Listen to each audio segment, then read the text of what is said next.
Usually the week after E3, we have very little to talk about. Like, you know, the gaming industry, it just like blows its whole wad on E3, and then there's the refractory period afterwards where everybody's just got to be like, here's one of the trailers you missed from E3. Not this week, man. The news train just does not stop happening. And we are going to go over all of that and more right here on Rage Select with me, Jeff. And I'm Mike. Yeah. So we've got so much. We've got thrills, chills, salacious intrigue. We've got corporate tomfoolery, exciting shenanigans. That's the name of my new punk rock band, by the way. Exciting Shenanigans. Exciting Shenanigans. But before we do any of that, something else happened this week that was totally not video game related, and the internet is... confused? Take a guess. Take a guess what feeling the internet has for the thing that happened. Hatred? Question mark? Okay. Although I don't know if we're thinking of the same thing. Neon Genesis Evangelion is now on Netflix. We are thinking of the same thing. Neon Genesis Evangelion is now on Netflix. Okay, before we talk about any of the rest of this stuff, I just want to start. Straw poll real fast. You think you're going to rewatch it? No. Okay. Shit was already confusing as it was. Okay. And I really don't want to watch a redub of something that was already pretty confusing to begin with. I think I am going to rewatch it for a couple of reasons. Like, one, okay, in the con list, when you make the pro and con list of Neon Genesis Evangelion, this is the original series, so it has that weird ending where it's just Shinji talking to himself and having a mental breakthrough, right? Like, Shinji in therapy is the end. Spoiler alert for a 20-year-old anime. You can't spoil Evangelion. That shit is batshit insane. Yeah. And then there's End of Evangelion, which only makes it worse, more confusing. Oh, everything they did afterwards just made it worse. And then there's the reboot of Evangelion, which isn't done yet because that's right. Hideaki Anno is doing Shin Godzilla. I remember Matt and I had a really long conversation about this where Matt's like, yay, Shin Godzilla. And I'm like, fuck Shin Godzilla. And he's like, why? And I'm like, because I want part 4 of the reboot of a show I've been waiting my entire life to see. That's crazy. The ending, the third ending to the show. Yeah.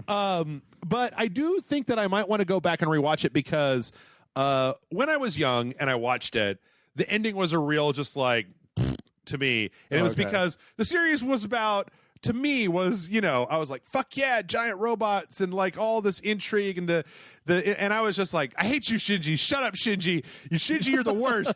Like, all you do is cry. You get into a big robot. Any one of us would kill our own mother to drive a giant robot. And you're just like, I don't want to. I want my father to love me. Shut up, Shinji. Get in the robot, Shinji. Get in the robot, Shinji. Like, I was very much on Genji, his father's side. I was just like, God damn it, Shinji. Go save the world and shut your mouth. You got all the women of the world just fawning all over you, and you got all the giant robots to fight. You always win, and yet still you come off as some whiny dickbag who jerks off onto Asuka at the beginning of End of Evangelion for some horrible reason. I got to look at anime jizz now, you piece of shit. People always forget about that part. But that was when I was in my 20s. I'm in my 40s now, and I think I might want to go back and rewatch the series and be like, the series is actually about Shinji, the like child who was left behind who wants to please his father. And maybe being older, I'll have a little bit more empathy for that little rat piece of shit. I doubt it, to be honest, little knowing you. Shitty little fucker. Maybe, but I give it to myself to be like, maybe I've grown as a person, or maybe I'm just as much of a cold-hearted bastard as I am before. Are you going to watch it in the sub or the dub? Dude, I don't watch dubs. So that's the thing, though. That's what I was curious about. Yeah, that's a thing, right? Is that apparently they've redubbed the whole thing, and like it's all fucked up, and the musical cues are wrong, and the voice acting is weird, and they've retranslated a bunch of it. Yeah, a lot of the most famous dub moments are now gone. Okay, like specifically the part where when he does do the weird jack off. And the original dub, he just goes, "I'm so fucked up," and then they change it to just "I'm the lowest of low." Well, that which is the actual translation technically. End of Evangelion isn't in there. That's part of End of Evangelion. Well, apparently, I guess some of it might be in there or something because people keep mentioning that part. Huh? People keep mentioning that part has been redubbed. Okay, could be. I haven't started watching it yet. I don't. Like I said, it's been years since all I did was went to Netflix and brought up the last episode and skipped to the end, and it was a bunch of faces telling Shinji that he's not a piece of shit. And I was like, okay, so it's still the same ending as before. Yeah, because you know what, I might consider watching because I've never watched the actual Japanese version of it. Yeah, because it's actually really hard to find the entirety of it in general. And so maybe I'll consider it, but it's such an insane fucking anime. It's really hard to like. Real bizarre. It's one of those animes that like if somebody was like, I totally understand it, you're like, you're a dirty fucking liar and you know it. Man, I still don't understand it. End of Evangelion, and I've read like web pages and web pages and web pages of like extended analysis, and like when I watch that thing, I'm always every time, Michael, I'm sitting here and I'm like, okay, I got it this time. I got it. It's minute 30. I got it. It's minute 35. I've got it. It's minute 37. I don't got it. You've lost me. I've lost it. I don't know where it went. Yeah. Like, I don't have any idea what's happening anymore. Evangelion is like one of the most insane animes in existence, but it's gotten so many people in anime. Yeah. So many people. Also, apparently, they didn't get the rights to that version of Fly Me to the Moon, so the end doesn't have the end credits the don't have dub the doesn't have it, moon. apparently. The sub still has it. Does it? According to the people online, it does. Okay. Here's the thing. I come from a time long ago when dubbed anime was shit. Yeah. And you couldn't really get it. Like, you got a VHS tape it's that had like half and half, to be honest. one thing. And so you put in the VHS tape, and if it's dubbed, that's what you're watching. If if it's subbed, it's not like I'm going to go to my VCR and switch it over to the dubbed version. Was it a thing? Yeah. So as much as you wanted it to be. When I was watching Evangelion, it was when I believe Manga was putting it out in the U.S. I think so. And it was just straight up the subtitled version. So that's what I watched. Yeah, the sub was really popular. Well, because it was on not Toonami. Adult Swim. Adult Swim? Yeah, when Adult Swim was first started. See, I know a lot of people who cut their anime teeth on Adult Swim, and I just didn't have cable around that time, so... That's how I got introduced to Trigun, Scried, Evangelion, and a couple others that I can't remember off the top of my head at the moment. But they were... Cowboy Bebop, that was on there too. Oh, yeah. But they introduced a lot of the world to anime. All I know is that, if... this comes back to my thing about Netflix. It's on Netflix, right? Yeah. You didn't order a DVD and then get a bad you just switch it to subtitles instead of dub, or you could just not watch it because you're so mad at it.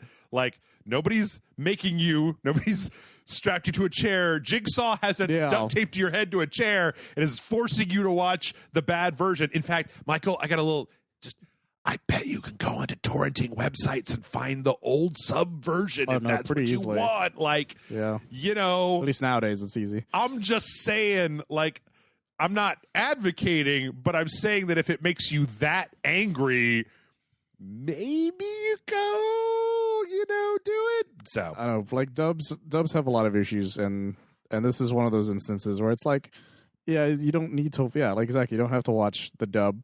The sub is perfectly fine, and it's great still. I mean, I know that they have to be out there, but to me, it's kind of like a unicorn. The idea of like an anime fan who's like, "Oh man, I love anime. I can't fucking stand subtitles. I hate reading subtitles." And it's like, really? There's so many of them I've met. Really? Yeah, dude. They like a lot of people, a lot of younger people, a lot of younger fans who grew up on a lot of dubs. I get into arguments with them constantly about shit like that.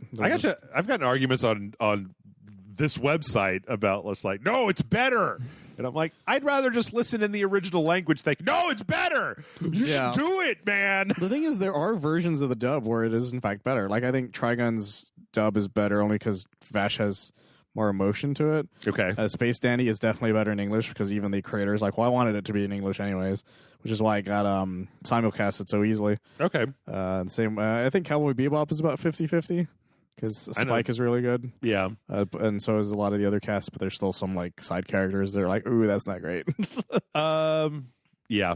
I don't know. In any case, it's there. You can watch it. I'm watching Jessica Jones season 3 because that came out. Because I'm an idiot. I'm a fucking idiot, Michael. It's like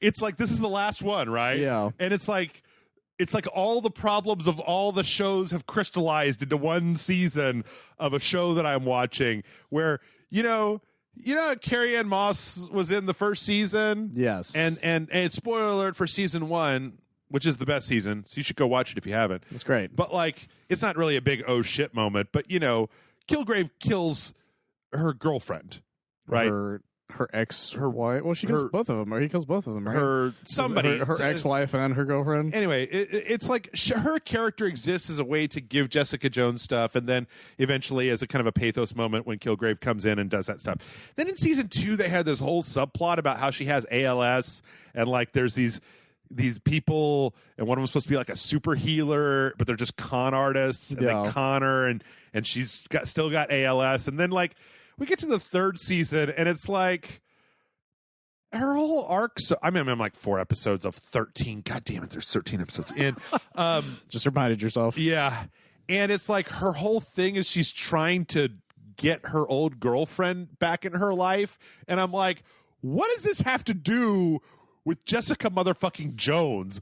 Like the name of the show. Yeah. And then like, did Dominic Key still in there? Like the guy that was her junkie neighbor in the first season. And then he's like trying to be a private investigator in the 2nd season. And, oh yeah, that's right. And now he works for Carrie Ann Moss in this season. And I'm just like, and boy, you want to talk about, I don't know, as again, season like episode 4, but like, at the end of season 2, her friend got powers.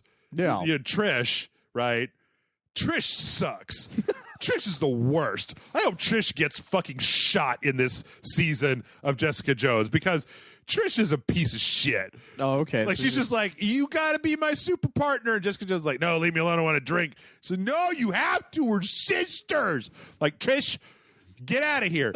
You and Trinity and the neighbor, you could all just get out of this show and let Jessica Jones be a drunk super person in peace. My favorite thing is if you knew that guy was a Power Ranger, you probably would have called him a Power Ranger. Oh God, he was the Red Power Ranger on a show. Oh God, that was a fun time for that year where 3 different Power Rangers from the same show were all in a different show. Nope. Anyway, I'm going to keep watching it because I'm stupid. Anyway. I haven't even started it. I didn't even know it was out. I'll tell you what else is stupid, Michael. Electronic Arts. Oh, God. All right, so I know what you're asking yourself, gentle listener, or maybe you're not because you already know. What stupid thing did EA do now? What possible dumb shit thing did they do? This is my favorite news of the week, by the way. Oh, it's so good. It's so good. So anyway, EA got like some of the folks... some of the high muckety mucks in EA got dragged up in front of a UK like kind of board to talk about the loot box mechanics in their games, and they're asked, whether they think they're predatory or whatever. And oh my God, the answer. Oh my God, this answer. And it was, well, we don't like to use the word. Like, first off, let's say who this is. EA's vice president of legal, Kerry Hopkins, so, a lawyer, right, was like, we don't like to use the word loot boxes. We like to call them surprise mechanics. Surprise. So, and when we think of them like with a Kinder Egg where you get a Hatchimal where you get something and it's a surprise what you get in the middle. You buy it and then you open it and, oh, what is in there? What's there? And just, oh, man, like, I'm sorry, the number of things wrong with this statement, just from top to bottom, are great. They're great. It's fantastic. Yeah. It's one of the most, like, stupidest things I've ever read. Like, you don't spend $60 on a Kinder Egg and then keep putting money into the same Kinder Egg to keep getting more potential prizes out of it. Well, it's a really bad describer. Like, there's so many other ways they could have described it that would have made sense. Yeah, but the Kinder Egg is like a terrible description of that. Yep, they could have easily thrown Magic the Gathering under the bus, and that would have made more sense. But see, I don't think it. I mean, I still don't think it. I don't think that the metaphor works because it works better than the fucking Kinder Egg, though. Oh yeah, it works in a free to play model, certainly. Yeah. But the idea of buying something, if I buy a Whitman sampler of chocolates, half the chocolates are locked behind. I don't have to keep putting quarters in the box to get the caramel crunch that I really want, right? Don't give them ideas, though. And I haven't had a Whitman sampler in a long time. I don't even think I could get the... Every so often you pull out that cherry and it's just the worst. But so that, right... It just keeps getting worse the longer they talk about it, too. Yeah. Then there's the thing that, like, the EA Twitter account, I think it might have been the UK Twitter account, like, when they announced Star Wars Jedi Fallen Order, said, like, no microtransactions, no loot boxes. And it's like, well, if you don't like calling them loot boxes, then why are you calling them loot boxes? Like, no surprise mechanics. Yeah. Well, then I was watching somebody on the internet who brought up a really good point, is that EA said that Jedi Fallen Order doesn't have any loot boxes. They didn't say it doesn't have any surprise mechanics. So, loot boxes are loot boxes, but what about surprise mechanics? Do you have any of those in your video game? That's what you said they're called. Yeah. Yeah. I mean, like, no, but this is just nobody's ever heard about. This is like that, microtransactions are now, they call them recurrent user spending, right? Like, the legalese, and they're kind of like trying to take, because if they say microtransactions have a bad, have a dirty connotation. I was reading this whole story, and you know what it did to me, Michael? What's that? It made me go, I miss the days of DLC when it was just like, we're going to sell you the game and there's going to be a $10 add-on in 6 months. Like, I kind of even miss, like, I'm going to make a real bold statement here, right? I would trade in all this cosmetic loot box, microtransactions, bullshit if we could just get games that cost $60, but the true ending was an extra $10 later on. Like if they just carved out content and made it $10, because at least after I paid that $10, I'd have the full game. Yeah. It wouldn't be this ongoing thing where we added more skins and we added more, and I'm trying to get a full set of the gear, so I've got to keep opening loot boxes. At least if it was a $10 DLC, I'd know the game cost $80 and then I would have it all, as opposed to this horse shit. It would make sense, because they always say that it's about the journey, not about the end. So, yeah, it would work perfectly fine. That's how you would argue with that. If I ever hear a lawyer from EA say it's about the journey and not the destination, I'm going to throw up. I'm going to vomit blood all over my red couch. You remember their whole thing about loot boxes for Battlefront? Oh, yeah. No, it's about player freedom. It's about freedom. It's about the pride and accomplishment you get from acquiring these things.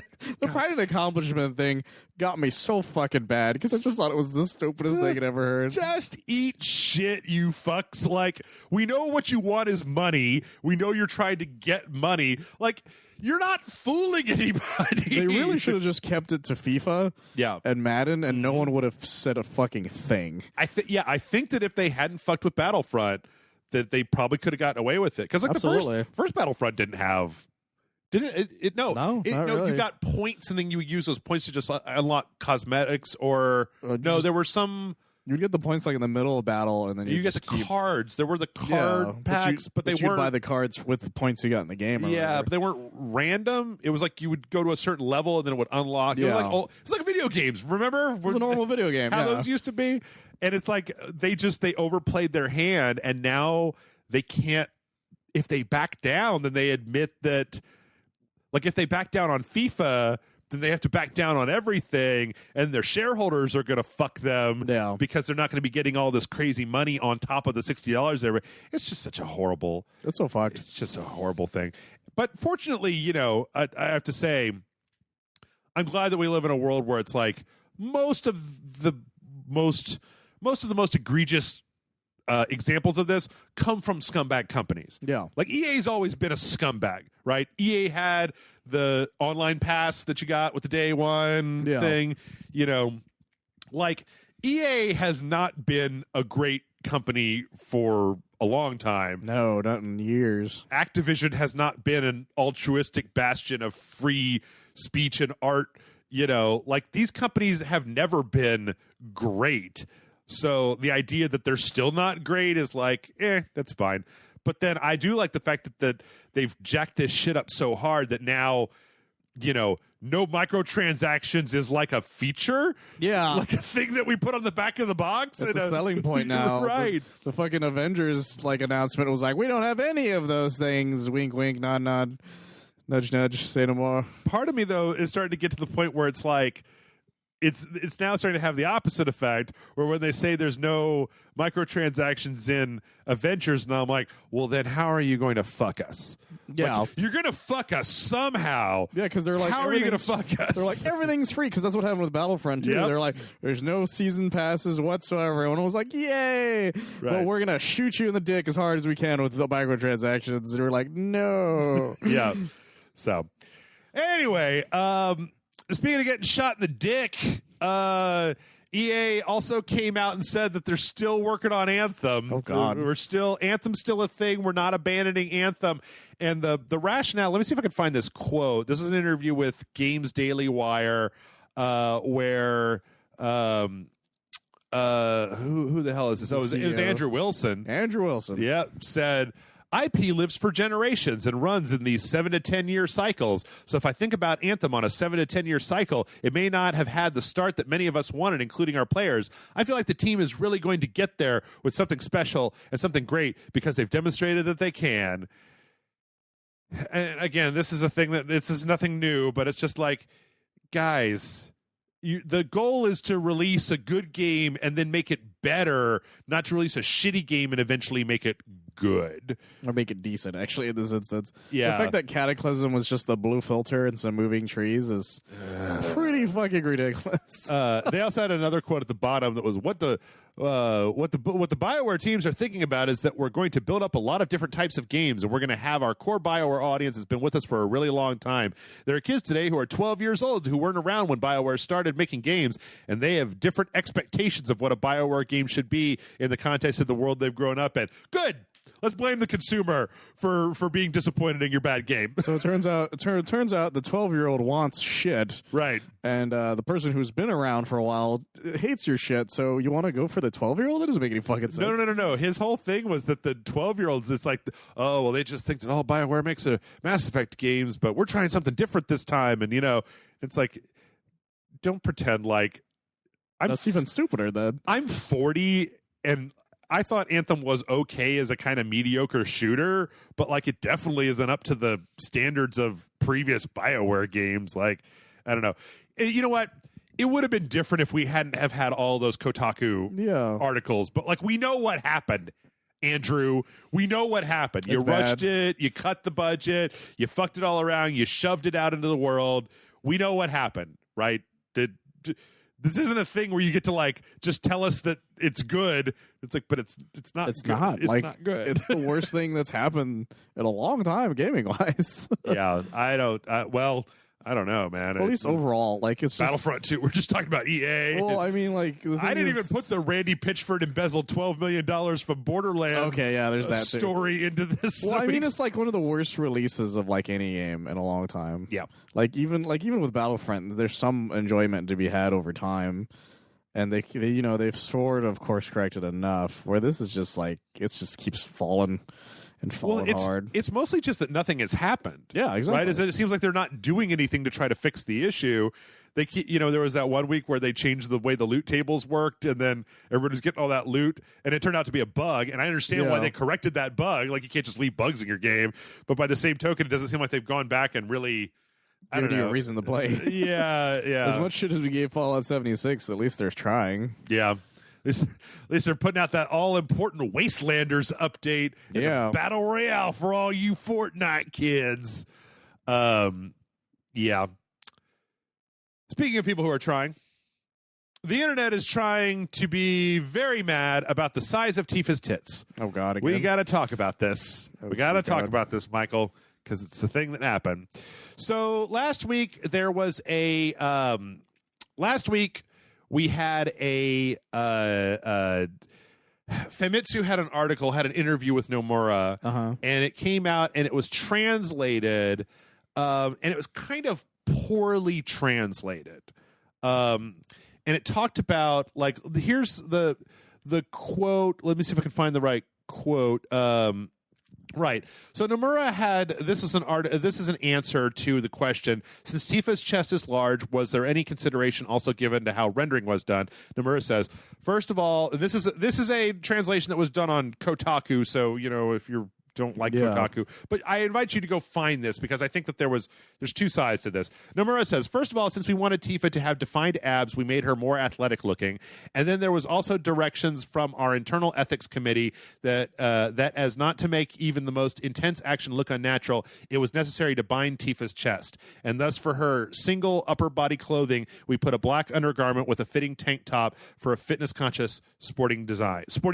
Yeah. Now, I think a lot of people have taken that part where they said it was necessary to bind the chest. There's like a specific term, shimeru, which means constricting, squeezing, or pulling things tight. Yeah. And some folks, I feel like, have taken that word and translated it to mean reduced. Like, so the implication, I believe we have to talk about this, but the implication is that because they're going to have her jumping around and because this isn't a fucking Dead or Alive game, right? Yeah. They reduced her bust size in order to make it so that when she's doing a flip, you know, it's not just wonga, wonga, wonga, wonga. It's not taking out Cloud and Barrett. Right.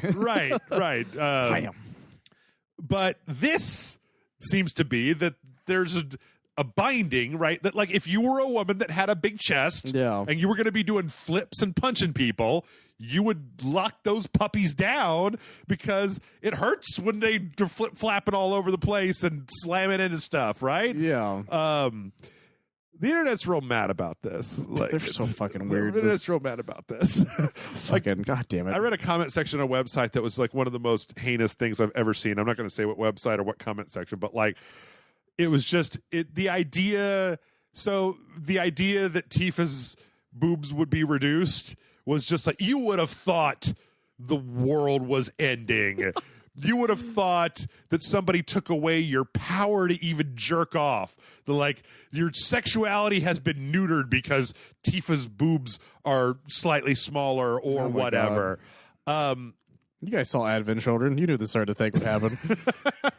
Hey, Nomura directed Advent Children, exactly, right? Yeah. So your chest is even smaller in that than it is in this game. Yeah. There was also some question about what because they talked in the interview, they talk about, or in that quote that I just said, the Square Enix has an ethics committee, and of course that set off a lot of alarm bells with people, you know. And there was another part of this interview, I believe, where they were, or just an explanation that I read somewhere where it's like, you know, it's not like this committee is like, well, when we send it over to the West, we got to make sure that everybody's got small tits and nobody has any fun or everything's not sexy anymore. We got to make sure Barrett looks like Wesley Snipes as hard as possible. But like, you know, if you're a Japanese company that is releasing something in different territories, you have to take into account the cultural like trends of that territory. Exactly. Like, I've played Senran Kagura, right? Yeah. and with Final Fantasy VII, I feel like that's especially important because Final Fantasy VII is huge. Oh, it's a massive. Like people that don't play video games have played Final Fantasy VII. Like it's a huge cross gamer hit. So it's not like Sony censoring the Senran Kagura game. It's like they're trying to appeal to the widest audience possible. Yeah. And I also, just for a third thing, I think that like, okay, listen, it's been a long time since I played Final Fantasy VII, but I know what the sprites of Final Fantasy VII looked like. There wasn't a lot of fan service that you could even do with those blocky sprites, right? Not really. It's not like the Tifa made up of triangles was going to bend over seductively in front of the camera, and then what, you're going to jerk off to a bunch of triangles? Like, people did these things. But to me, it also doesn't, I mean, was that a big part of the game? Like, is that a thing that you're going to be missing? Like, is the game about, like, I understand the people that are upset.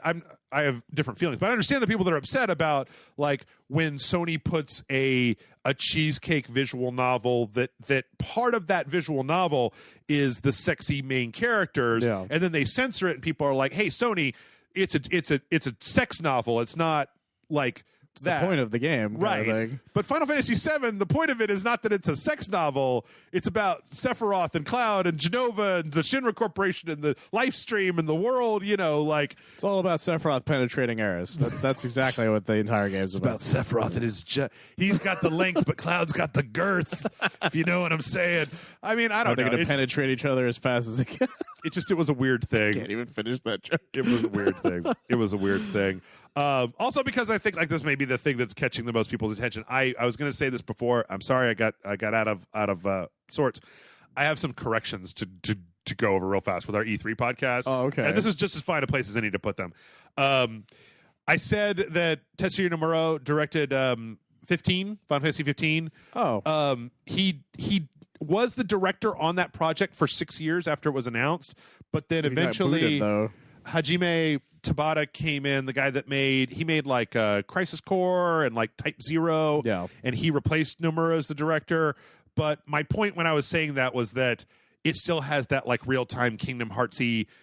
It feels more like a Nomura game than it does like one of those other Final Fantasies. Well, rumor has it's the reason why it didn't come out for a long time, and then the second they changed it, they're like, "Wow, it's coming out! Fuck you guys!" Well, yeah, I think it was like 6 years of development, and then like that guy took over, and then like 3 years later it was out or something. Yeah, like that. Exactly. And the other finally made Kingdom Hearts after that. The other thing that I feel like I was getting some downvotes on the Square conference about was I was talking about how Resident Evil 2 remake was announced last year and then was out this year, and people have pointed out that technically Capcom announced that they were working on an RE2 remake in like 2015. Yes. But there wasn't any media for it. There wasn't a trailer or anything for it. There was like a poll or something at one point. Yeah. Like, would you buy it if we decided to do this? Right.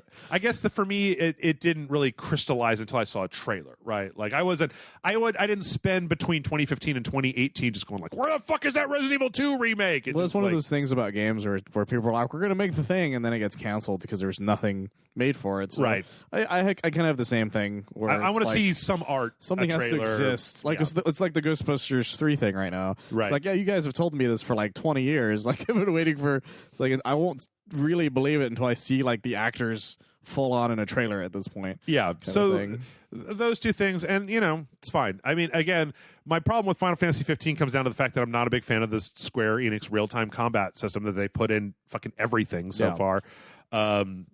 That's all I was trying to say. But yes, I was wrong, and I am a big enough person. I've got the length and the girth to say I was wrong. However, I don't care about Tifa's tits, so you can keep that. Do you though? Just kidding. You can keep that.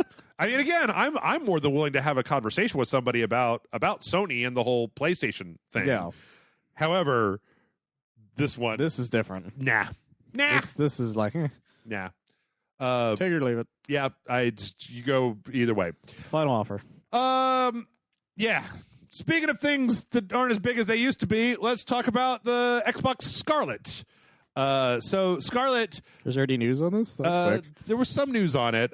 So Scarlet is the next console that Microsoft is putting out, and they announced it at E3, right? Apparently, it's going to just have a lot more chips in it, right? More flops, more hertz, more all gigas. Of the chips. It's gonna have Chips Ahoy. It's gonna have Chips Zdarsky. All those things. But there was a rumor going up to E3, and there's been a rumor for a while now that with Microsoft working on their, is it XCloud or Cloud X? I can't remember which one it is. Their streaming thing, that there would be XCloud. Yeah, there would be two versions of the Scarlet. There would be like an expensive version that had all the hardware in the console, and then a cheaper version that had that was the XCloud streaming version. So it's like the expensive version would run the games on the hardware, and then the XCloud version would be significantly cheaper, but it would do it all streaming over the internet. Oh, okay. They have announced that the streaming thing, I think, was a thing, but they've decided not to pursue it, mostly because they're having difficulty with like weird hardware parity between the two things, and that the XCloud service, they're thinking about it like you don't need a box for it because it'll run on your phone or your computer or your TV or wherever. Well, Dan, I feel like they've been experimenting with this with the all digital Xbox One. Yeah, the S. Yeah, the Xbox One S. I think that's what it was, but it's that's what it was. It's probably not doing as well as they thought it would. They probably just figured, well, then what's the point? The discless one. Yeah, the discless one. And they're probably just like, well, at this point, there's no reason to do it anyways. Like, and like you said, like you don't even really need a box for xCloud anyways. Right. So they're just like, well, let's just scrap the whole thing entirely. That's my thought process, at least. I mean, technically, they could say that if what you want to do is xCloud, you could just get an Xbox One diskless, right? Yeah. Like, because you don't need the hardware to run the streaming service. You just need something that streams to your TV. So there's probably a lot of other ways they could do it. So a lot of ways around it. I don't know. I thought that was an interesting concept, but hey, if it doesn't work, it doesn't work. Like, I'm interested in the streaming stuff. I've yet to see it work in my house. Like, that's what I'm still waiting on is, will it work in my house? It's a good dream, but it has to work eventually. Yeah. And like, there are no amounts of technical demos that you could show me, because it all depends on whether it works in my house. Yeah, like, Google, what is fiber? Google Fiber isn't everywhere. Like, No. and it's like the fastest thing that exists right now. Yeah. My Spectrum goes down every other like hour. Yeah. Let's see. From there, Microsoft also released some information about Gears 5. Going back to our loot box, Gears 5, no season pass, no gear packs, no DLC maps are free for matchmaking and private play. And then it looks like they're going to be doing mostly cosmetic microtransactions. But does it have surprise mechanics? I don't think it has. I think EA has a lockdown on those surprise mechanics, okay. right? Yeah, I don't know if you remember how Gears of War 4... It's covered in them. It came with like a trading card pack of like cards that I could like physically enter in the codes for. So that's cool. I'm still... When it came to E3 this year, I kind of made the decision, Michael, that I'm like, you know what? I don't like Gears of War. I'm not into it. Like, I like the idea, but as time went on, I was like, I don't really think this is for me, to be honest. Like, the more I played it, I was like, I just don't care. Yeah. Like, I never got into the multiplayer. Chainsaw gun, it's cool for like an hour, and then you're just like, the novelty's gone. Single player seems like it's mostly just been, you run it up to chest high, cover, squat behind it, run up to the next one, and it's like... And then a guitar riff happens, and you can keep going. From the beginning of the Gears of War franchise all the way through 3, Judgment, 4, and now 5, it's like, it's kind of been the same game, and I don't like that game very much. What about the pop whatever version? Oh, the tower defense game? Yeah. I know you'll love that. People can't see me like doing the like weird jig arm thing. Oh yeah, yeah. He's being very sarcastic. Very sarcastic. You can't see my air quotes. I was really interested in the tactics game, right? That they showed off in 2017 or 18, but nope, that's not. No, not a thing. Wasn't even a thing. All right, let's move on from Microsoft and talk a little bit about CD Projekt Red. Hooray! So there was an interview last week where they were talking with some of the folks working on CD Projekt Red, and they basically said they aren't working on DLC, but they are basically considering areas of the game that they might want to develop after the game is out. Oh, okay. So I think this was mostly meant, it's kind of weird that we live in a time where it's like, this was mostly there to allay people's fears that they would cut out part of Cyberpunk and then make it into DLC. But, when you look at CD Projekt Red and the way that the Witcher DLC worked, I'm like, CD Projekt Red's got a pretty good DLC track record. They're crazy about what they do with it. It's because it's not just like a small expansion. Those things are massive.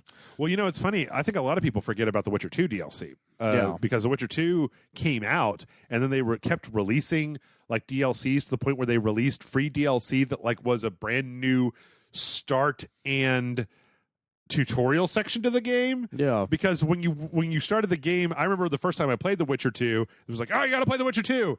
And I started it up and Vernon Roach comes in and he's just like, we got to talk about what happened. And Geralt's like, all right, let's talk about what happened.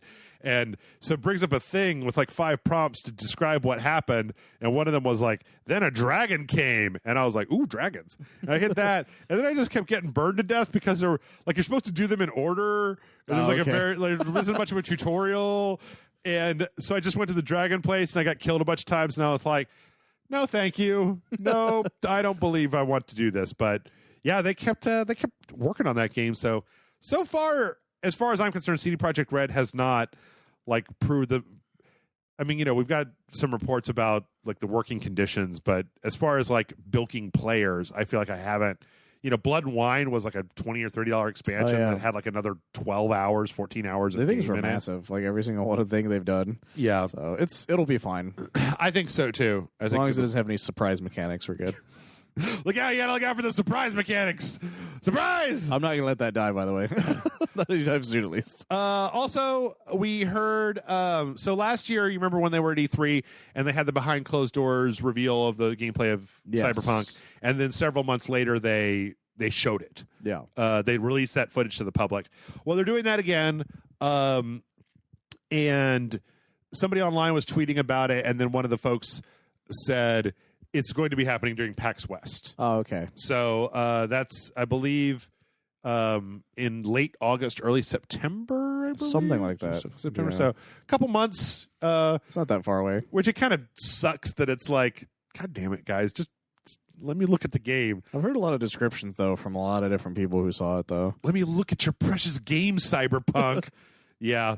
We're also, by the way, not going to go into that whole thing that's dust up last week between, like, I don't know, some rock, paper, shotgun writer and then, like, the guy that made the universe. And literally have no idea what you're talking about. Well, it's Is it a surprise mechanic, though? It's not a surprise mechanic. It's more of a surprise, like, deep sigh. Just, okay, all right, fucking fine.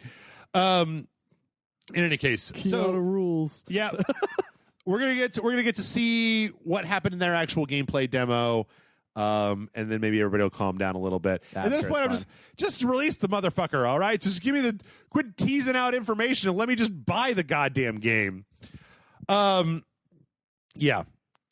Speaking of surprises, there was a podcast last week where, let me make sure that I know who I'm talking about, where Colin Moriarty said that, like, he had pretty good information that there was a point where Microsoft was trying to get the Master Chief Collection on the PlayStation. That's batshit insane. The Master Chief Collection at one point, and maybe still in the future, might be coming to the Sony PlayStation 4. Like, what? Microsoft has been really friendly lately. Yeah. Like, suspiciously friendly lately. It's my worst possible fear come true, Michael, is that I feel like Sony and Microsoft might have realized, like, hey, wait a minute. If we stop fighting each other, then we can just charge everyone for everything and make all the money. And I'm like, no. Keep fighting each other. I'm not going to buy an Xbox Scarlet unless it's way better than the PlayStation 5. Get out your knives and shiv each other. Start knocking $50 off that price tag with every shiv that you jam into each other's bellies. Like, I would laugh so hard if Microsoft for some reason went into like a more successful version of what Sega could have done. Yeah. Which is like, like, we're going to stop making consoles, but we're still going to be super successful. Yeah. Where Sega did the exact opposite. They stopped making consoles, but they're not super successful anymore. Well, it's funny because Master Chief Collection is on Steam. Well, they're releasing coming it to Steam. Yeah, they're releasing it in chunks. Right. So Reach is coming out first because for some reason they're doing it in continuity and not by what came out first. So that's weird. But Michael, okay. this is the video game industry we're talking about. Nobody has any idea what the fuck is going on. Like, I love Halo Reach, but it's weird that you would like start with that. Yeah, because you're going to play Reach with all its mechanics, and then you're going to go back to Combat Evolved. It's just weird. Like, I love all those games, but it's just it's a stupid idea. However, I mean, like, it's not the worst. Well, okay, so here's the thing, is that I feel like this might be part of the thing where Microsoft has kind of fucked up this generation, and they don't have as many, like, first-party exclusive games anymore. So if the Halo Master Chief Collection is not moving Xbox units, well, why not put it everywhere, right? Why not put it out on the PS4? Like, if there aren't people out there who are going to buy an Xbox just to play the Master Chief Collection, well, then fuck it, man. Like, just put it wherever. Like, at least we can get the $60 that people will pay for the Master Chief Collection instead of, like, I really want to play the Master Chief Collection, but, like, I don't want to buy a whole Xbox to play it on. I guess I'll just go play something else instead. You know what this reminds me of? A long time ago, when the Xbox first came out, they were weird. For some reason, they had controller adapters where you could connect PlayStation controllers, and I think there was also a GameCube one that you could attach to it. And what would happen is my cousin had one. We're talking about OG Xbox. This is OG Xbox, like the original Xbox. And my cousin had one. And one time I had to fight him in Halo using a PS2 controller, and it felt so fucking weird.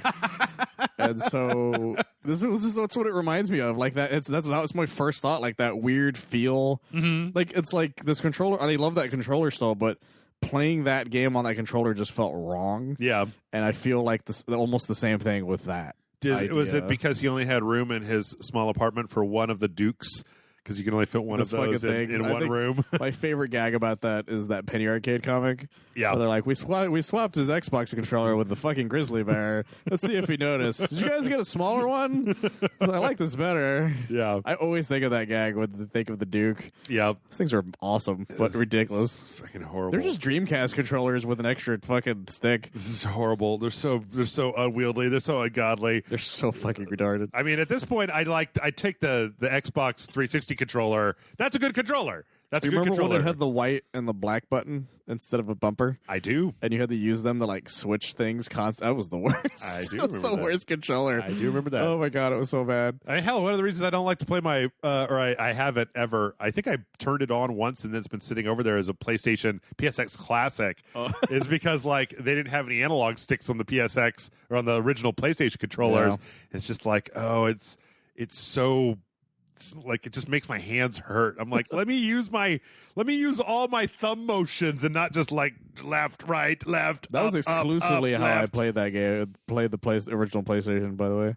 It was Gran Turismo that made us go out and spring for them because we had one PlayStation. Oh, okay. And the thing is that Gran Turismo, you could use the right stick to do acceleration and brake. Oh, that's right. And because it was so much more sensitive than just like gas, brake, gas, brake, gas.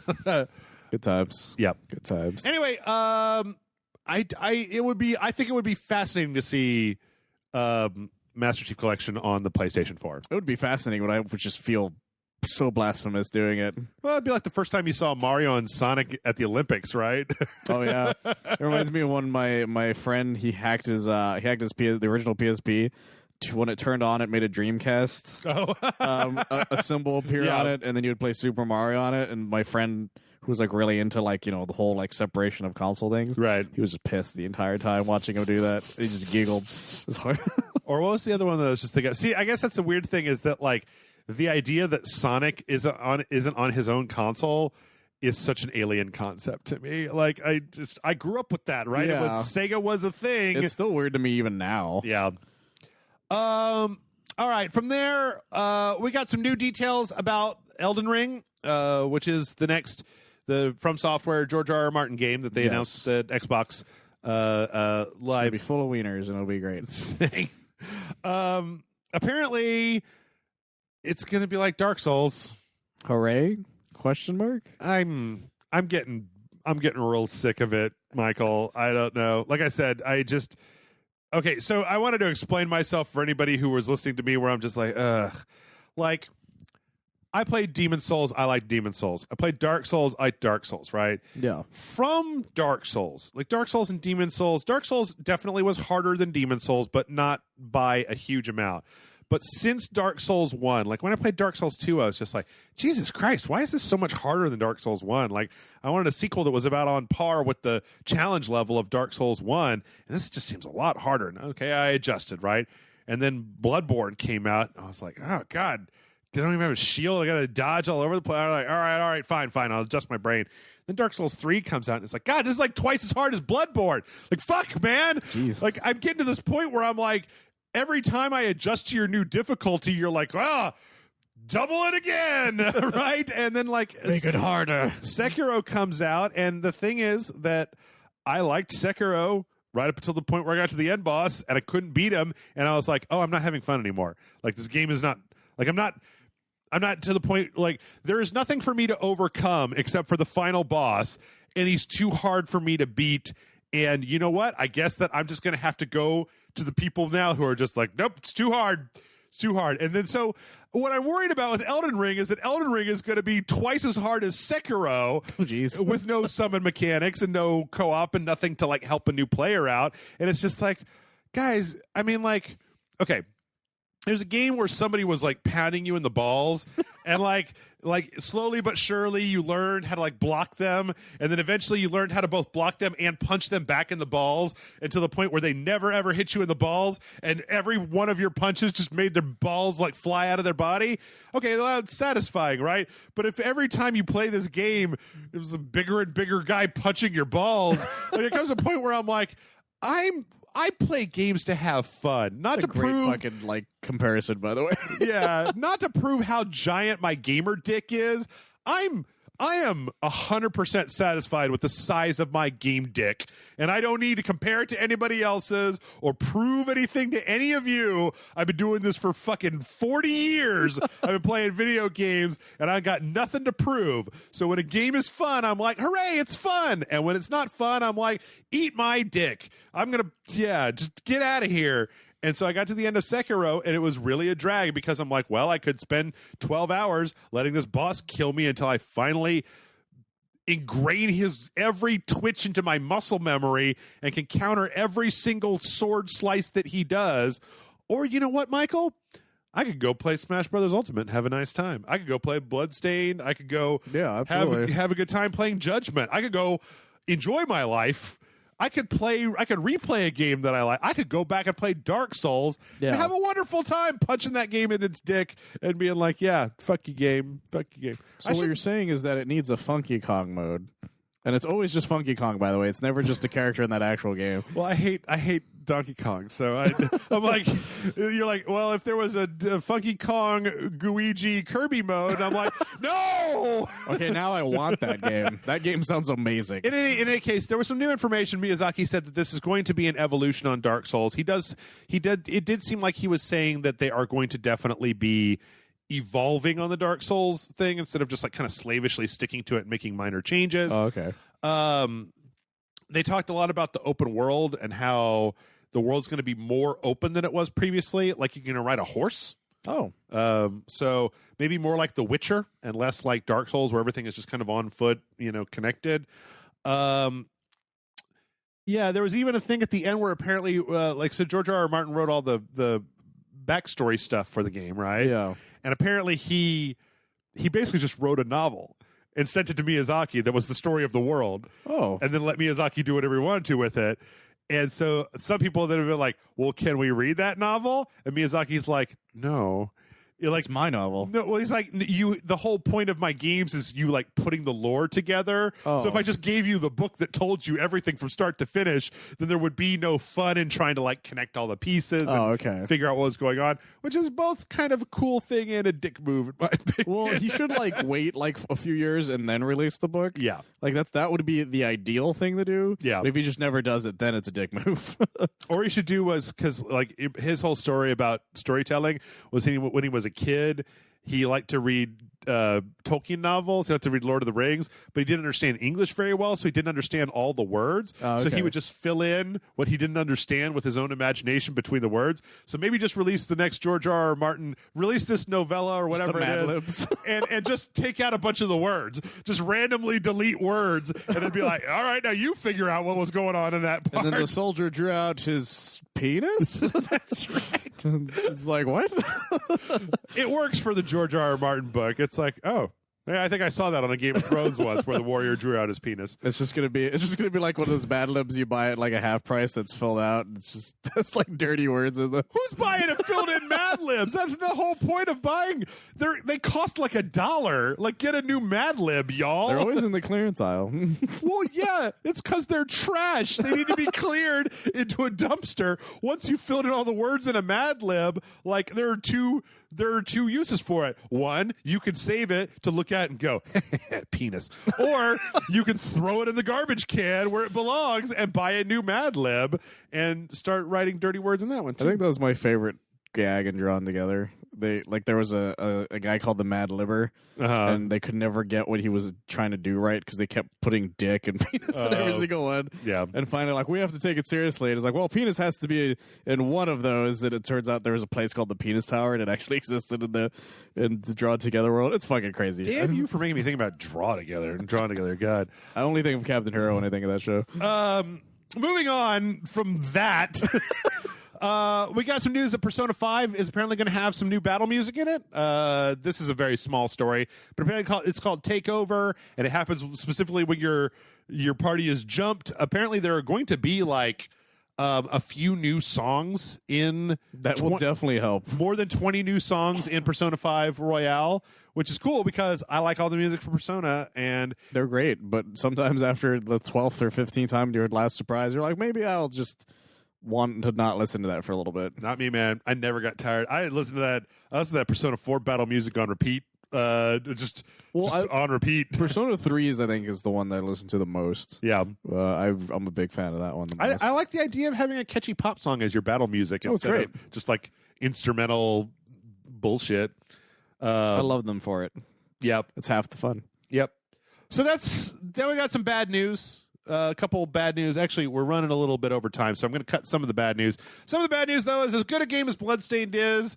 If you have not started the game yet, make sure that you download the 1.02 patch, because apparently there's been a bug in the game where, so when I first played the game, like when I would go to the map, there weren't any icons for the treasure chests. And then when Matt and I played it for the dojo, it was like, wait, what are all these chest icons doing on the map? And it turns out that the reason is because there was a patch that added that in. It also gated some people because it would make it so the treasure chest that had one of the items that you need to progress to different areas of the castle was already opening. You couldn't open it a second time. Oh, God. And they kind of went through it, and they looked at it, and they said that, like, there's not really a way to fix it because the way the code is set up. Yeah. So really your only solution is to start over from the beginning. Which it's a really fun game, and I'm not saying that, like, well, that would suck depending how far you got. Right. What I am saying, though, is that the Xbox One and the Switch ones are either close to incoming, but I would say if you're hearing this and you're not at 1.02 patch and you're like pretty far in the game, maybe go ahead and beat the game. Yeah. Maybe go ahead and beat it first and then download the 1.02 patch and do New Game Plus, where you get to bring all your crazy shit in and just destroy everybody. And it's awesome. Do the snake mode, as I call it. What's that? What's the second player or the second character? Is it Snake? He's the David Hayter's character. Oh, Zangetsu? Yeah. Wait, you get to play as him if you've got a second play? There's a 2-player mode? Well, there's going to be eventually, but he's the other character you can use in the game itself. Not right now. I beat it. Really? New Game Plus. That was in the trailer and everything. I think that it's going to be DLC, but it's not. They said he was like downloadable, like he was one of the first downloadable things, I think is what it said. I don't think there is anything downloadable yet. I have to look into that then. I don't know. It was in the trailer. It was in the... All I know is that I beat the game and then went looking up, like, how do I play as this guy? And it wasn't a thing. And one more bummer, Alpha Protocol is no longer on Steam. Aw. Apparently the music rights lapsed to it. So okay. That sucks, but okay. They pulled it from Steam. Actually, you know what? There's one other story that I remember reading last week that I forgot to put on here. Did you see that they put the Minecraft story mode back on the Xbox 360 store, but it's $100? Yes, I did. To like discourage people from buying it? Well, their explanation is really weird. Like, you've heard the full explanation, right? I don't think so. Okay, so the full explanation is that they accidentally took away the ability for people who already bought it to download it. Yeah. So the workaround is that they had to come out with it with like this, where it's like they had to put it back on the store, $100 or $700, something ridiculous for like all of it. So it's like, well, you can still technically buy it. It's like, this is to discourage you from doing that because you would be stupid for doing it. Right. But if you've already bought the game, you can just re-download it that way. But if they were going to put it up for any amount of money, why not put it out for a reasonable amount of money instead of $100? Well, because they're not allowed to sell it anymore. Apparently. Well, but if they're not allowed to sell it, then they're not allowed to sell it, right? Then it should be up for $0. It's a stupid thing in general. That's the thing. The thing is, if they put $0, then it's free. So there's a whole bunch of issues, apparently. I don't know. I've had a lot of games come up like on the PlayStation Store. Like if you pre-order a game and then you go to another game and it's like, you can't download this, you can't buy. I mean, I figure there has to be some workaround there that's not putting apparently the game for $100. They fucked it up either way, so... That's the whole reason they did it. So I don't need to. Let's talk about some trailers. We got the Baptiste reunion challenge happening, where apparently in Overwatch, if you want to play as Baptiste in the arcade mode, you can get some special skins, some special sprays, special player icons. I like Baptiste. I kind of save my Overwatch for when it's like, one of the big events and not just like, hey, He's play cool. as this guy. He shoots heels and he doesn't afraid of anything. Yep. Michael is excited because we got the Crash Team Racing launch trailer.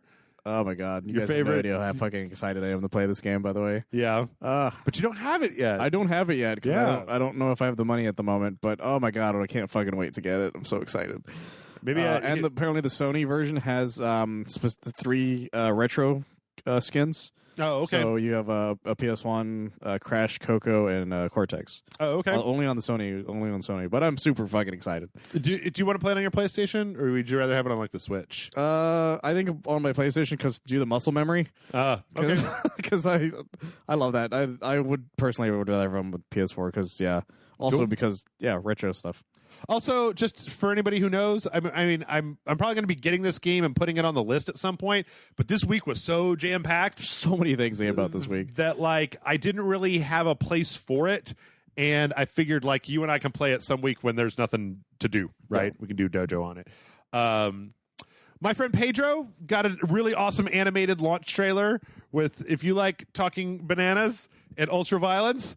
Well, then my friend Devolver Digital has you covered with my friend Pedro. It was a great trailer, by the way. It's very well animated. It's just kind of strange to me that like the game itself doesn't look anything. I mean, I don't know. It's basically what you would do in the game, just in like super hyper animation. Yeah, I really like whoever did the animation for this, though. It's very frenetic. It reminds me of the guys who did the Sonic Mania thing, maybe. Okay, I doubt it's them, but it does kind of remind me of the same kind of colors. Yeah, if you want a fun minute, you can go watch the My Friend Pedro launch trailer. Disaster Report is coming to the West. Yes, which is weird. Disaster Report 4 Summer Memories is coming in early 2020. Apparently this game was in development before, but then it was scrapped because of I think it was the earthquake in Japan. I think it was the one that caused a lot of issues for a lot of different gaming companies. Yeah. It was one of the things that caused Ultimate Marvel vs. Capcom 3 to become a thing. Right. And then, like, they just put it on hold because, you know, the country where they care about, like, people's feelings and maybe don't want to, I don't know. You know. It's a shame that this is the thing they came out with and not that Godzilla Ultraman thing that they did a while back. Oh, the one that Matt and I played? Yeah, I did look it up. It isn't actually, like, it was made by the same sort of... By the same developers? Or the original developers. I don't know if it's the same team for this one. Okay. I mean, I don't know. I've never played one of these games before. It looks kind of interesting.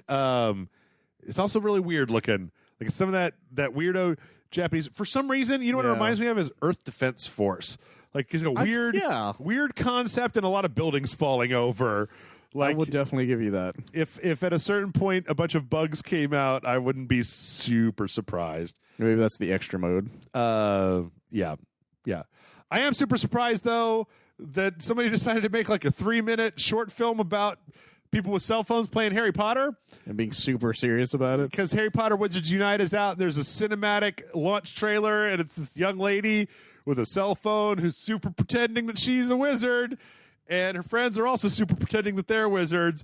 And I know that it wouldn't, you know, the reality is a bunch of people standing around like tapping on their phone. Like nobody's dodging rubble and they're waiting for their phone to like stay connected. Yeah, hiding from Dementors or anything. But it's just kind of silly. I don't know.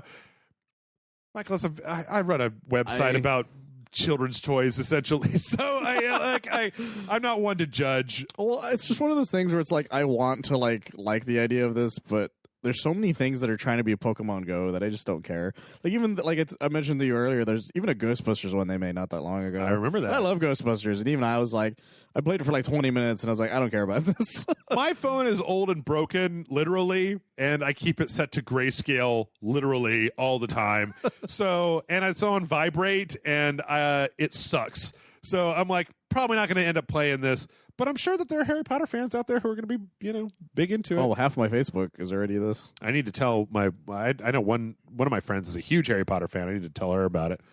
All right, let's finish up here. Speaking of cell phones, Dr. Mario is going to be the next game coming to cell phones from Nintendo. He's not a real doctor, by the way. All he does is give you pills like some sort of weirdo. Well, we also have Dr. Peach, Dr. Luigi, and Dr. Toad. He's brought them in on a scam. Yeah. I should have known. Yeah. Although Luigi was already was a Dr. Luigi game, right? Yeah, it was the Wii U version of Dr. Mario that had Dr. Luigi in it. Good times. Because As if we needed another reason to hate the Wii U. The year of Luigi, man. Yeah, this is the worst year of my life.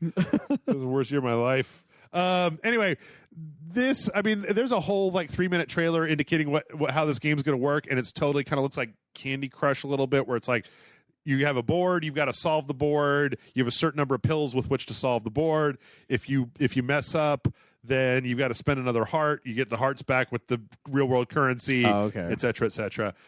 Considering that I'm both not a fan of cell phone games, as I just got done saying, nor Dr. Mario, I will probably not be playing this. I'll give it a shot. Yeah, I like the music of Dr. Mario, and that's about it. Okay.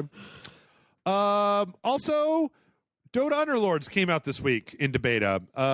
Which is Auto Chess, which is the Valve version of Auto Chess, which is hugely popular. I had no idea. Yeah, it's in beta. It's on the PC. I actually played a little bit of it. I mean, it seems like a good primer for Auto Chess because you can play against bots. So normally, it's like Auto Chess is a thing where all you're doing is kind of like picking and choosing guys and loadouts, and then all the battles are automatic, so they happen automatically. But it's like the reason it's Auto Chess is that you play on a little board, but then when you play it online, it's like you're playing against a bunch of other people on the board. So each individual match, like if you win a match versus the other person, they take like a certain amount of damage, or you take a certain amount of damage, and then and I think you just play all the way to the end. And then whoever's left, everybody starts with 100 hit points. If you lose a match, it's -3 points, and it just keeps getting more and bigger and bigger and bigger. Huh. It's interesting. It's free, so if you've ever been interested in Auto Chess, it's a big thing. As I think you and I talked about, I was talking with somebody about this. I find Auto Chess to be fascinating because Dota 2 is a mod, and then this is a mod of Dota 2. So this is a mod of a mod. I can't wait for the first-person shooter based on Auto Chess. That's a mod of Auto Chess. It's going to be amazing. And then eventually somebody can make a real-time strategy game based on that first-person shooter where you have to And then they turn into Battlefront, Yeah. We got a couple of quick fun stuff things. So, some fans of No Man's Sky bought a billboard outside of Hello Games that basically just said hey, Hello Games, thanks for continuing to work on No Man's Sky and make it cool. Aw. So they did that, and it's that's nice. That's a nice thing to do for somebody. It's a surprise mechanic. Yeah, surprise mechanics. Yeah. Let's see, the Fallout 76 bags. Oh, they finally came out. They shipped. They finally put them out, and they look like what they had in the thing. They're made out of canvas. You could fit the helmet inside. So just has a paper inside that says "Don't sue us." 7 months after they launched, fuck yeah, that was that long ago. Finally, you get your bag, but 7 months after they launched, and a data breach. Oh yeah, the fucking the fucking ticket system for the bags. Yep. Oh, fuck. File a ticket if you need a new bag. Oh, shit, our ticket system is open to the public. Fucking Fallout 76 was the game that was bad, but it just kept on giving. It was the gift that really kept on giving. It just kept going, and I was like, this fucking thing. Detention, which was a movie that we actually, video game that we actually played all the way through on a Sunday stream. It was 2 hours, 3 hours long. It was a Korean horror game. Is getting a movie adaptation, and there's a trailer for it, and it looks really good. It looks pretty interesting. Yeah, the game is really interesting. Red Candle Games, the folks who made it, apparently were involved with this.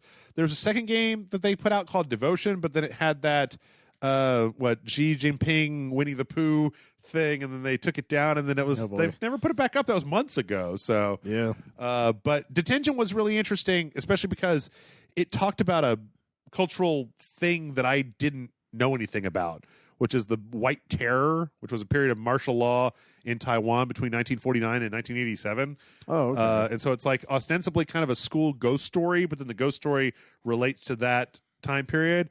It's a really fascinating game, but I think I'd rather watch it as a movie, and this movie looks really cool. So, I don't know. And last but not least, Michael, I saved a special surprise for you. Even though you can't buy it because it's at the Comic-Con. But we got a Ghostbusters Optimus Prime. Oh, my God. We got Optimus Prime. Fucking beautiful. Ghostbusters. It's like an Optimus Prime. It's mostly painted white, and there's a little Slimer in the little car that he's got. This is literally just a white Optimus Prime, well, right? Apparently he's supposed to have some sort of proton pack looking thing on his back. Maybe. I don't know. I've never seen any pictures of his back still. Okay. But yeah, it's a Comic-Con exclusive fucking fusion of the two, which I think is really cool because for some reason the Transformers gets fused with a lot of different things. Yeah. Like, do you remember? I think they came out with an Evangelion one at one point. My cousin owns it, I think. I think so. Yeah, it's like an EVA colored Optimus Prime, if I remember correctly. Matt, I think my roommate has it. Or not my roommate, my cousin has it. I feel like every time there's an Evangelion thing, Matt just sends me a picture of it. Like because he was in Japan and they have like this whole Godzilla Evangelion thing that's going on. Right. And he was just like, check this out. And I'm like, great. I don't get to watch it or do anything with it, but that sounds cool. But they are coming out with that Ghostbusters Transformers crossover pretty soon. Yeah. And I'm super fucking excited because the comics actually have a really good track record for their crossovers and making them work out pretty well. This one looks like it's pretty standard Optimus Prime, just with a little bit of switching around. Like this is it looks like the Optimus Prime I had when I was a child. When I was a child, I had this Optimus Prime with the trailer that opens up and the way that he transforms and all that stuff. It comes with a little Slimer. Yeah, his truck always had this little dune buggy looking thing, and it looks like it's like a trap. Yeah. Like they made the top of it a trap and a little Slimer on it. Slimer. So yeah, and then we're gonna go ahead and say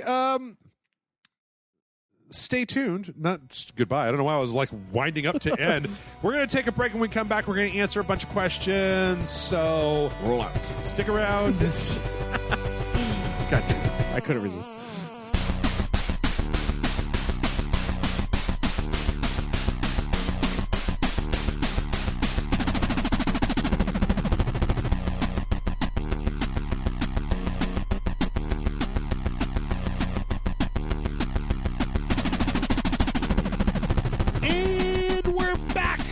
And Michael, it's time for questions. Yay. Are you ready for the questions? Maybe. We have like 2 weeks worth of questions built up, so it's funny because I beat both Cadence of Hyrule and Bloodstained last week, and I can totally talk about those, but I think we're going to try to get through the questions. So mail@ragelight.com is the email address. We're going to see how many of these we can answer, and I don't know, if we run out of time, maybe I'll talk a little bit about Bloodstained at the very end. But our first question comes in from Mauricio. Mauricio says, hey guys, Mauricio here once again. After hearing many podcasts about their take on the E3 conference, it led me to this question.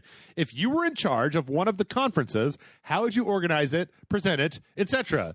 Thanks as always. And that's from Mauricio. So if you were in charge of the I don't know, which one do you want to be in charge of? Take a pick. We'll just be, fuck. EA. I'll take care of EA. All right. You be EA for this one. How would you put on an EA press conference? It would just be telling the truth of how awful we are for like a good hour. No. The whole thing is our whole premise here. Airing of grievances. What if EA was a good company and you were putting on their press conference? Well, then I can't do it. Literally impossible. It'll just be FIFA talk and then how much money we're going to take from you. Okay, what if it was Microsoft? All right, let's go to somebody a little bit more neutral. Okay, so if I had to do Microsoft, it would be a lot of games. We would take out the idea of Forza basically entirely. Not because I hate Forza, but because like I feel like you're always just like you're too glued to the concept of which company it is. Well, it's Microsoft. Like that's the point of the conference. Okay, so like okay. There's a new company. We gotta think of that part of it. They're called Jeffsoft, and we're gonna be putting out 4 to 12. We're gonna be putting out 4 AAA games and 8 indie games, and you're gonna be the one to make the press conference for Jeffsoft. Okay. All right, what do? You do like a big theater presentation. You're gonna build a church in a parking lot. You're gonna do a Nintendo Direct. It'll start off as a concert. Okay. Outside, where you're giving away free Taco Bell. And we're sponsored specifically by Taco Bell. Taco Bell fucked me last week. And also KFC with their new Cheeto chicken thing that they're coming out with. They're coming out with Cheeto chicken? Yeah, you heard about that? No. It's like a Cheeto chicken sandwich. It's fucking crazy. I ate at Taco Bell like 2 days ago, and it fucked me up all day yesterday. So like, it just I got a headache and a stomach ache all goddamn day.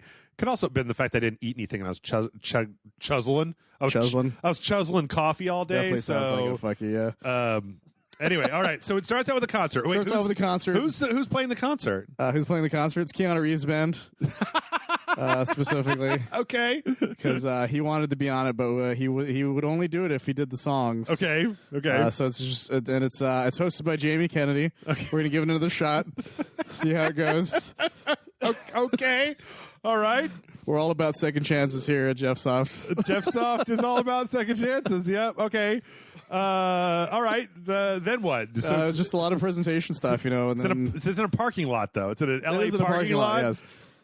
And it's gonna be like a fairly normal set of presentations. Okay, but we do have a celebrity host. Yes, he's gonna only be like a host every now, he's gonna come in every now and then. Like it's still gonna be the developers come out and they talk about stuff. Okay, some of them sometimes will wear crazy costumes because fuck it. Okay, we need to get their attention. We have really long gameplay demos. Exactly. At one point, it's gonna cut to just a series of me and you. And John just saying buzzwords for 20 minutes and never actually show anything. Like Nina Struthers in 2018 with the whole loot boxes. Exactly. Loot boxes. Yeah. It's just going to be us saying buzzwords for 20, 30 minutes. Okay. And then after that, it's going to be Matt's going to show up, and it's just going to be people giving him suggestions of things to draw on stage. This is the worst E3 ever. All right, then what happens? And then eventually it ends with throwing tomatoes at Jamie Kennedy. Okay. All right. Yeah, I don't think I could top that. But I tell you what I would say, Mauricio, to actually answer your question. I looked at the E3 press conferences this year, and I think that the one that impressed me, or I think who's impressing me the most is Nintendo. Oh yeah, because the Nintendo Direct allows them to have a very controlled thing, and as I talked about when we were doing the E3 stuff, man, I do not need audience reaction shots of people going, yeah, fucking yeah, wow, no, I don't need that. Oh, by the way, if anybody's wondering what Amanda would be doing during this press conference, she would be the one doing all of those things. Oh, going just in the wow! but randomly in different sections somehow. Okay, at one point she's on the left side doing that, but then all of a sudden on the right she's on the right side, and you're just like, how the fuck did like one of those seat fillers at the Oscars? Exactly. Okay, we got to get some hype, is what I'm saying. No, she's the best at it. I would make it. I think that, and which Nintendo Direct I would like to specifically say is the one where they started with the Muppets. Oh yeah, remember where they were all Star puppets? Fox one? Yeah, not to actually make it Star Fox, but I honestly think that the idea of having a controlled video presentation is way better than this dumb standing on stage like the PC gaming show. We're gonna talk with the developer for 12 minutes, show a 3-minute trailer, go to not a commercial break, and then come back. If it was me, I would probably try to get as much actual.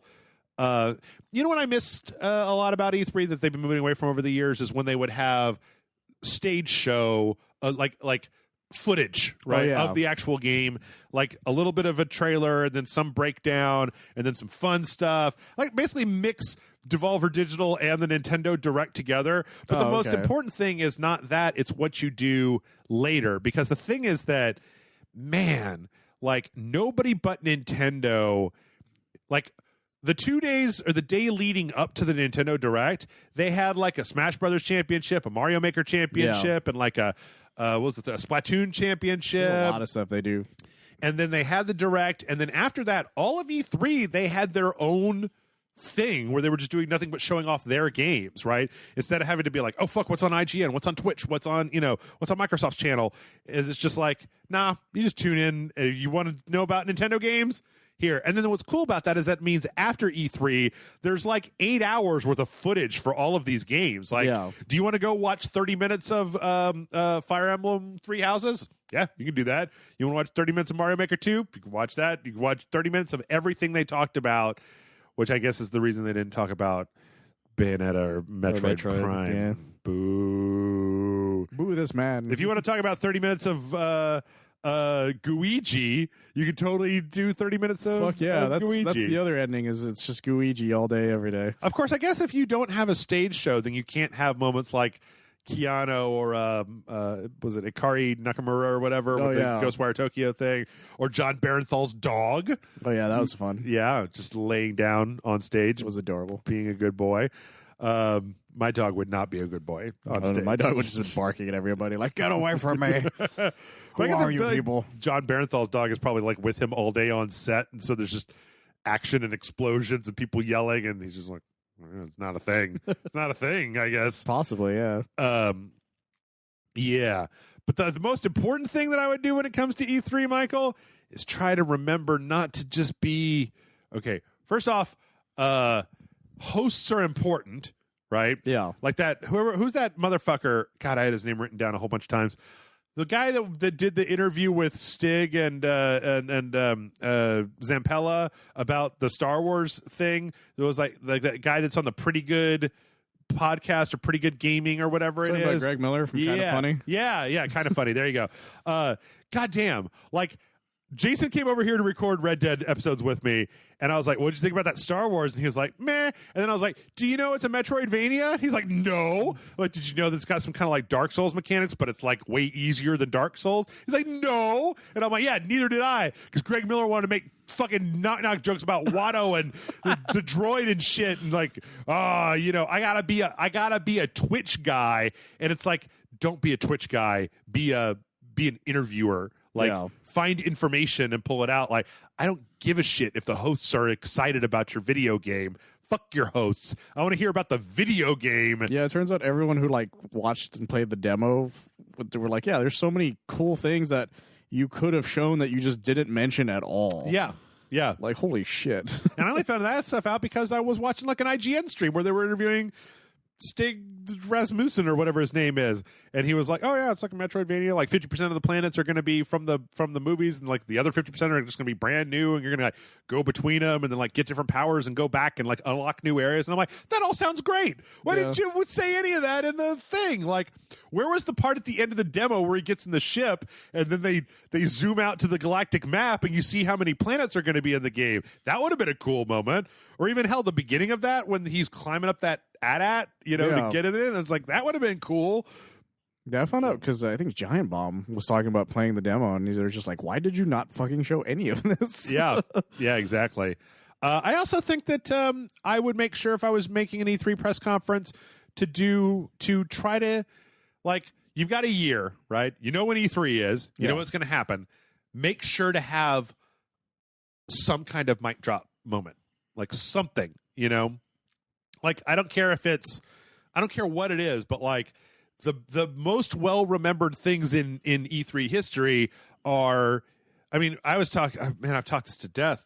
Like, remember Bethesda's first conference where they announced Fallout 4 for the first time and then said it was going to be out in like October? Yeah, my Facebook memories were just full of just being like, "Oh my God, they did the thing." Or like when Sony walked out the year when the Xbox One was announced, and they walked out and first off threw that big shade bomb at Microsoft about like, you can play all the games on disc and you don't have to be online. You can trade them with your friends. You can do whatever you want to. It was just like, damn, son. And then they undercut the price of the Xbox One by like $100. Like $100 because the first Xbox Ones had the Kinects. Yeah, you were forced to buy a Kinect in the originals. Yeah. Also, know your audience. That's the lesson of the original Xbox One announcement where it was all TV. Remember that? Yeah, they're like, look at all this media shit, which is with the Scarlet announcement, they did the exact opposite. They're like, it has games. Gigabyte. My favorite part of that Scarlet announcement is still when that one lady comes out and she's like, yeah, I play RPGs, and I know when you're like stuck in an elevator, it's like, oh, this is just masking load times. I'm like, that was a game for y'all's console. That was an Xbox 360 game. Like, and it was great. Fuck you. I mean, like, it was good, and that part kind of sucked, but like, you're throwing shade at your own console, not... It was so weird. And it was just like, and they're just like 120 frames per second and 8K, and I was like, you guys are just saying things right now. I'm like, I don't know what 120 frames per second looks like. Or why you would need something like that. Does it look better than 60 frames per second? Like, how much better does it look than 60? Is it like those Hobbit movies where it looks weird, like a telenovela. Yeah, exactly. Is it going to look like it's like when I turn the motion smoothing on my TV on? Is that what it's going to look like? That would be pretty funny to see, though. Just playing like fucking Halo and just like, is that a guy in the back with a mic? That was the moment of horror when I brought my 4K TV home and started playing Spider-Man and it had that motion smoothing on, and I was just like, oh my god, it looks terrible. It looks worse than I ever could have imagined. I was like, wait, hold on. I don't know why they keep turning this shit on by default, but like beep boop boop, boop. Okay, there, it looks like a video game. Yeah. So I think those are the things to keep in mind, because in all honesty, if you don't have like a mic drop moment, then why do you need to have like okay, for all the shade that I can throw at various places, right? Yeah. Having an audience when fucking Keanu walks out on stage, that's when you want an audience, because then the audience goes crazy and everybody's like excited about it, right? But having John Barenthal walk out on stage, you maybe didn't need an audience for that, because I don't know that people are just like, oh my god, John Barenthal is here, or I don't know. I kind of think of him as like a D-grade celebrity. Well, he's been pretty C-list lately. Yeah, because ever since The Walking Dead and The Punisher, because he's gone up a grade. I mean, think about, you remember when they had last year at BlizzCon when they announced Diablo Immortal, and then they had the Q&A, and then they had the whole like, don't you guys have phones moment? That was like, the worst fucking thing. Oh my god, that shit was amazing. Yeah, and even, I mean, like John and I were talking about in years past, like I don't know that a stage show really works unless you know how to do it, because I'm a Sony fan, right? Yeah. But that 30-minute delay between when they finished The Last of Us and they were moving them all over. That was such a dumb thing to do. And then they had that guy come out and play the flute for like 5 minutes, and I'm just like, show the game! Show the motherfucking game! I felt so bad for that guy, because apparently he was like the world-renowned guy for that thing. Sure. But like, that was the thing. Know your audience. Like, no one fucking cares. Well, on the other hand, they had 4 games last year. True. It's kind of the best way. This is the only way they could pull that off, really. You got to have a 30-minute intermission in your 4-game E3 that you're dealing with. It wasn't the best idea. So I don't know. I would try to remember what has worked well in the past and move forward in the future. Oh, you know what was another great moment that I wish they would do?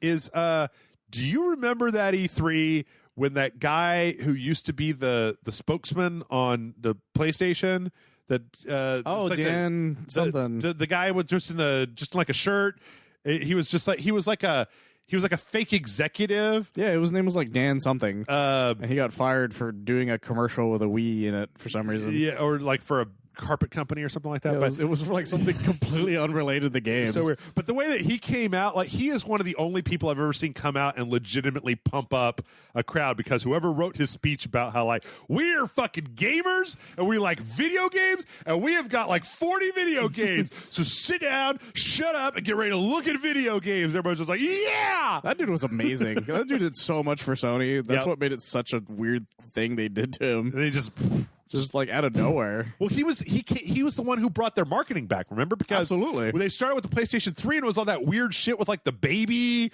and just the weirdest possible shit imaginable. And I mean, like, it was. You guys have no idea if you haven't seen these things. It was thing after thing. Do you remember that ad that they put up in Norway when they were coming out with the white PSP? Oh, that had was the woman all in white holding the black woman all in black by the face. That was like a black dude, which was even weirder. I was like, what is this? And it was like, white is better or something like that. It was something ridiculous as fuck. It was like, what are you doing? And like the original PS3. You remember the PSP nut commercial? No, it's I don't remember nut. that. You can take. There was this weird animation of 2 really like weird squirrels. Oh yes, I do. Nuts. Yes, I do. They're like, you can play a nut outside. Yeah. And there's a great like Eagle Raptor video that makes fun of it. They're like, what is this bullshit? It's just, we're gonna go bankrupt from this nonsense. At the beginning of the PlayStation 3's life, it's like they had no idea what the fuck they were doing. Fucked. And then finally they got that guy, and it was just a sarcastic guy. And he was so fucking funny. He was really funny, yeah. So good at making Sony look really good. Yep. And then they fired him for some stupid reason. The stupidest possible fucking reason. Anyway. Doing a commercial with a Wii. What is wrong with you? It's like, what? Yeah, that's what I would do. So fucked. I'd hire that guy back. That's my thing. As soon as he got. Open Bayou has kind of a big statement here that I'm going to read that's also about, we have a bunch of E3 stuff. So he says, hey, Jeff, Mike, I'm going to play the devil's advocate in that E3 still matters. Here's why. there's 3 points here. Point the one, the ESA is a lobbying firm, and they need to do what other lobbying firms like the NRA and the AIPAC, etc., do. Use the conferences to generate money if run properly and to get its users involved in political issues and raise awareness of issues related to video games like loot box legislation, gaming addiction, and does violence in video games make people violent, etc., etc. 2, while there are several other gaming conventions, E3 is still the dominant gaming conference for gaming's in terms of number of people watching, because it gets the casual gamers that don't really follow the ins and outs of the industry and only want to see FIFA, Madden, etc. CNN and the New York Times will still send people to cover E3, and they don't do that for BlizzCon. If you add up all the live views on YouTube, including smaller channels that were showing all the main showcases, it adds up to 219.5 million people who watched E3. Those stats don't include Twitch, Mixer, and other streaming services. 3, many of those independent developers have marketing deals with the major AAA developers. Most of these small studios make or break if their game gets shown at Microsoft or during Twitch's live stream. They could try showcasing at PAX, but the eyeballs are more on E3. Infinity Ward, which has a marketing deal with Sony, was probably not happy that Sony decided to skip E3 this year, and they could have shown gameplay to a bigger audience than just posting gameplay on social media. Death Stranding did get a news cycle, but that faded when Keanu was announced to be in Cyberpunk. Love show. Open Bayou, and then he says, P.S. I think that E3 2020 will be the last one. I'm gonna come back on a few of these points. If the ESA as a lobbying firm was trying to bring up like loot box legislation or violence in video games at any E3 that I've ever been to, I think they've done a bad job at it. They've done a terrible job at it, if that's the case. I don't think there's a single thing where they brought up any of that stuff, and I think that there's probably like one booth in the corner where the guy's like, hey, we should probably. Oh, he's gone. Yeah.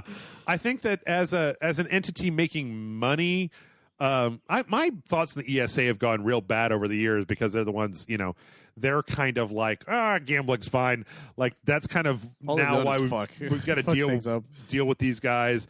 I don't know. I get what you're saying. I definitely get what you're saying with all these points. I mean, like, E3 being the biggest and having people have this gigantic place to see stuff, that's fine and well and good, but I feel like we're moving away from that, and like, people that play video games know what YouTube is. You could probably generate. The thing is that when you go to E3, you also have to share your platform with all the other things. So like, getting half as many views, getting 50 million views, but having them just be like a Nintendo Direct, right? Nintendo means that, you don't have to deal with any of that other stuff. And then the people that always buy like FIFA and Madden and whatever, like, I don't think they even give a shit about E3. They give a shit about FIFA and Madden, right? No, not really. Like, they'll like, they keep thinking these people are probably watching it because they'll do tournaments and long sequences of just them talking about it. And even the people who care about that aren't going to really want to listen to a guy with a thick Spanish accent talk about FIFA. Right. Like, and just talk about it, like, not even show anything and be like, well, you decided to make the thing and the kick. It's like, they don't care about that. They never cared about that. I cover E3, and this year I decided to be like, we're not going to pretend that we like FIFA or Madden. Yeah. Right? Like, I'm not going to pretend to talk about this because I don't care. And it comes off every year as just like, here come the sports. So FIFA's got a new career mode. I'm not going to play it. They've got a new thing. I'm not going to play that either, And listen, Open Bayou, I understand what you're saying. I mean, it's got a broader audience than just gamers, and we are definitely, you and I are definitely more entrenched in, like, gamers. Like, I look at every trailer that comes out, and generating buzz, having a big event to generate buzz is fine. But you know what? If you were Sony, like, I would almost say you just find something, like, is the money that you're going to spend to go to E3 to open a booth and doing stuff, like, that amount of money for whatever the game is that you're going to put out, is that money better spent at E3 or buying commercials during, like, Monday Night Football or during a wrestling match or during Overwatch League or during, like, on buying YouTube ads on a really popular YouTube channel, right? Or going like doing a different, because I have to wonder how much money is being spent, and if you divided that money up into all year press, like, trying to think of how to put together, like, press opportunities in different places, like, you might be able to reach more people. And I kind of disagree. I mean, well, of course I do, but I kind of disagree with the idea that everybody forgot about Death Stranding once Keanu walked out. No one forgot about Death Stranding. I think that Death Stranding made a bigger splash. I think Death Stranding made a bigger splash by releasing their trailer a week before E3 than they ever would have as being part of any of the E3 conferences. Yeah, people talked about it for like a week straight. Yeah. And it's not like we forgot per se. It's just that like it's the same thing's going to happen with Keanu. We're going to forget about that too. Sure. In a week. You never forget about Keanu. Well, the thing is, I think the reason we keep bringing up Keanu isn't even because of the game. Yeah. It's because we keep talking about how he's in everything right now. Right. Well, that's different than talking about the game. Because that's the thing when Death Stranding came out, all we talked about is what is Death Stranding and what is it about. We weren't like Norman Reedus is great or whatever. We didn't talk about Norman Reedus for a week. We talked about fucking Death Stranding. Yep. And I get what he means with E3. E3, I honestly kind of agree with him when it comes to E3 is still very important. Yeah. E3 makes or breaks a lot of people sometimes. It broke the Xbox One originally. Which to me is a really good reason not to keep doing it. Yeah, it brought up the PS4, and it's the opposite the years before that, where it brought down the PS3 because of how they were when they announced that, and the same with the Xbox 360. Yep. And it's one of those things where it's like, it's great for getting to the general audience, but it's a double-edged sword that will fuck you if you're not careful. Yep. And that's really what it is, that it's easier to just be like, you know what, I'm not gonna fuck with that sword. There's a perfectly good sword over there that doesn't attack me with one edge. With one edge. and there's that I can use constantly instead of just like the double edge that maybe will kill my opponent and not stab me in the dick. I mean, as somebody who's been to E3, it's just like when you go to those booths, like the amount of money that they're spending, like bringing units out, building these booths out, building these giant things, giving away swag and all this stuff, and then the money that they have to pay, like both to the ESA and to the LA Convention Center just to be there. Yeah. And then when you're in there, you're fighting with everybody else for this thing, and it's almost like, I don't know. I mean, I guess there's just like, okay, here's the question. This is the question is, would Death Stranding sell more copies by trying to compete with other AAA games, or would it sell more copies if you just marketed it to the people, to gamers, right? Like trying to get into a wider market by spending more money, or if you spend all that money just directly targeting to make sure that everybody knows, like, you know, when a Rockstar game is about to come out and like 2 weeks before that Rockstar game comes out, every fucking ad on YouTube is for that Rockstar game. Yeah. And there's a lot of explanations of what it is, kind of thing. Yeah. I don't know. I don't know. I mean, I just think it's increasingly, I'm not going to say it is totally irrelevant, but I think it is increasingly irrelevant. It's endangered is the thing, and I don't care. Like I thought I would. Like if you would have told me like 15 years ago that E3 is dying, and I'd be like, oh my god, what can we do to save it? And like now they're like, E3 is dying. I'm like, I don't fucking give a fuck about E3 nowadays. Yeah, I mean, because it used to be that was where we got a bunch of new stuff out of, but with YouTube and Twitch, it's like, fuck, dude, we have a pipeline to the developers. You want to know how you save E3? You shut down Twitch and YouTube in a second. That's the only way you're bringing E3 back to what it used to be. Or, I mean, like, the thing is that we also live in a world where the leaks are heavier. We find out things ahead of time. Exactly. You know, like Watch Dogs Legion would have been a really interesting oh shit moment, but we knew about that a week ahead of time because fucking Walmart in Canada put it on their website, right? Like, no, that's why you have to shut down. You have to shut down basically the internet to make E3 a thing, because even when there were leaks back in the day, you had to like pick up a fucking Electronic Gaming Monthly or something to find out about it. That was a maybe. Yeah, I guess the thing that I'm coming down to is that I don't think E3 is irrelevant. I just think that it's becoming less relevant, especially when I look at what, like, to me, a lot of it is you look at how good Nintendo is doing. Yeah. And like the idea of just having the little Nintendo Directs every so often, like that, that's only 2 years old, 3 years old, something it's like that. It's not that old, and people watch them constantly. Oh yeah. People have events for those sorts of things constantly. Yeah, and they're well received, right? Absolutely. Like you're gonna do one for Pokemon, and then all the Pokemon fans are going, oh shit, there's Pokemon 1. And non-Pokemon fans are going to watch it as well. Yeah, so they're curious. Yeah. Anyway, we got one more, I believe, E3 question, and then we're going to move on to some Discord questions. VJ writes in and says, hey, folks, VJ here. So I'm not a fellow who's normally excited for games. For instance, I'm cautiously optimistic for Jedi Fallen Order after seeing the gameplay, but it doesn't elicit any more feelings in me. However, Cyberpunk 2077 is a different story. I was already sold on the game, but the moment that they brought Keanu out on stage, I could no longer physically contain myself. Coincidentally, I just received an email from GOG telling me that I could pre-order the game. As a follower of the Rage Select principles, I don't condone these practices, but I love CD Projekt Red so much. I have a tab open, and more often than not, I found my mouse cursor hovering over the pre-order button. So my question is, how should I deal with these conflicting feelings? Thanks for the hours of entertainment and rage on. That's from VJ. You wait for the bonuses. See what the bonuses are. If they feel like it's... Like, if it's a Keanu Reeves best friends pack or some shit, then go for it.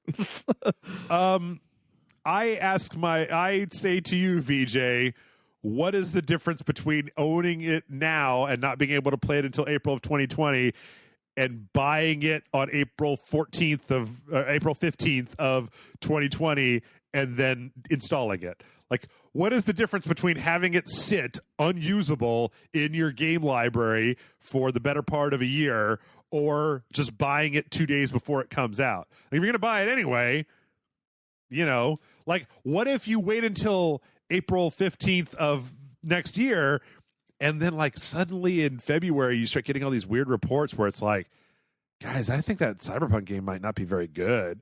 Like, I played it at PAX and it's not very good. What if they put out that demo from PAX? Turns out it's aliens cloning Marines with a Keanu Reeves skin.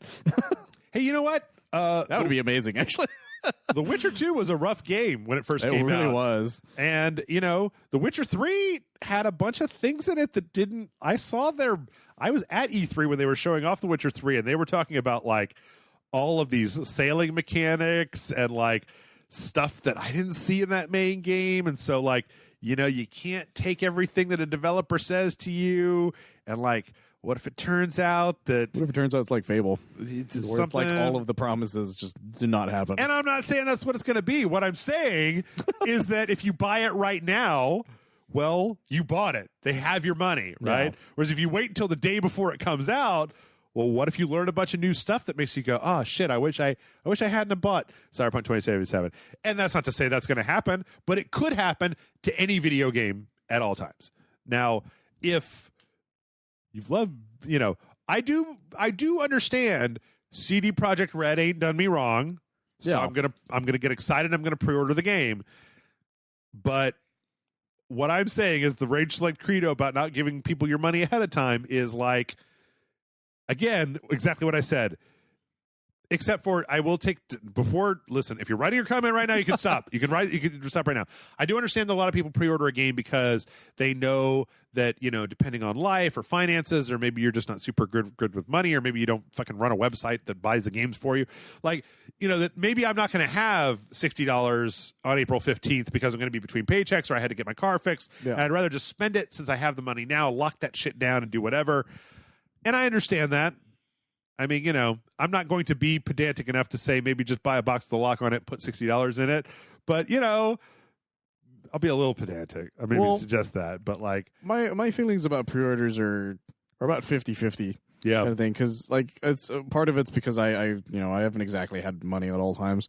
So, I like the idea of pre-orders for that part of it. Other things is that, like, I wasn't really kidding about the bonuses thing. Because sometimes... Like, this is super rare nowadays, but for a long time, especially in the 360 days, there were a lot of pre-order bonuses that you just literally could not buy. Mm-hmm. Like, literally. Like, I remember when, in fact, the Ghostbusters video game, there were 3 different pre-order bonuses, and you couldn't buy any of them from anybody. Was it like a Walmart, a Target, it was a Walmart, a GameStop, and a Best Buy. Yeah, okay. Yeah. The Walmart one, the thing is, I got lucky, because what happened was, well, let me explain what all 3 of them were. The Walmart one was a gold proton pack. Just any excuse to talk about Ghostbusters. Any excuse. But the Walmart one was a gold proton pack. The GameStop one was the jumpsuit from Ghostbusters 2. Okay. And the Best Buy one was you could use the mayor and like look like a zombie for the multiplayer.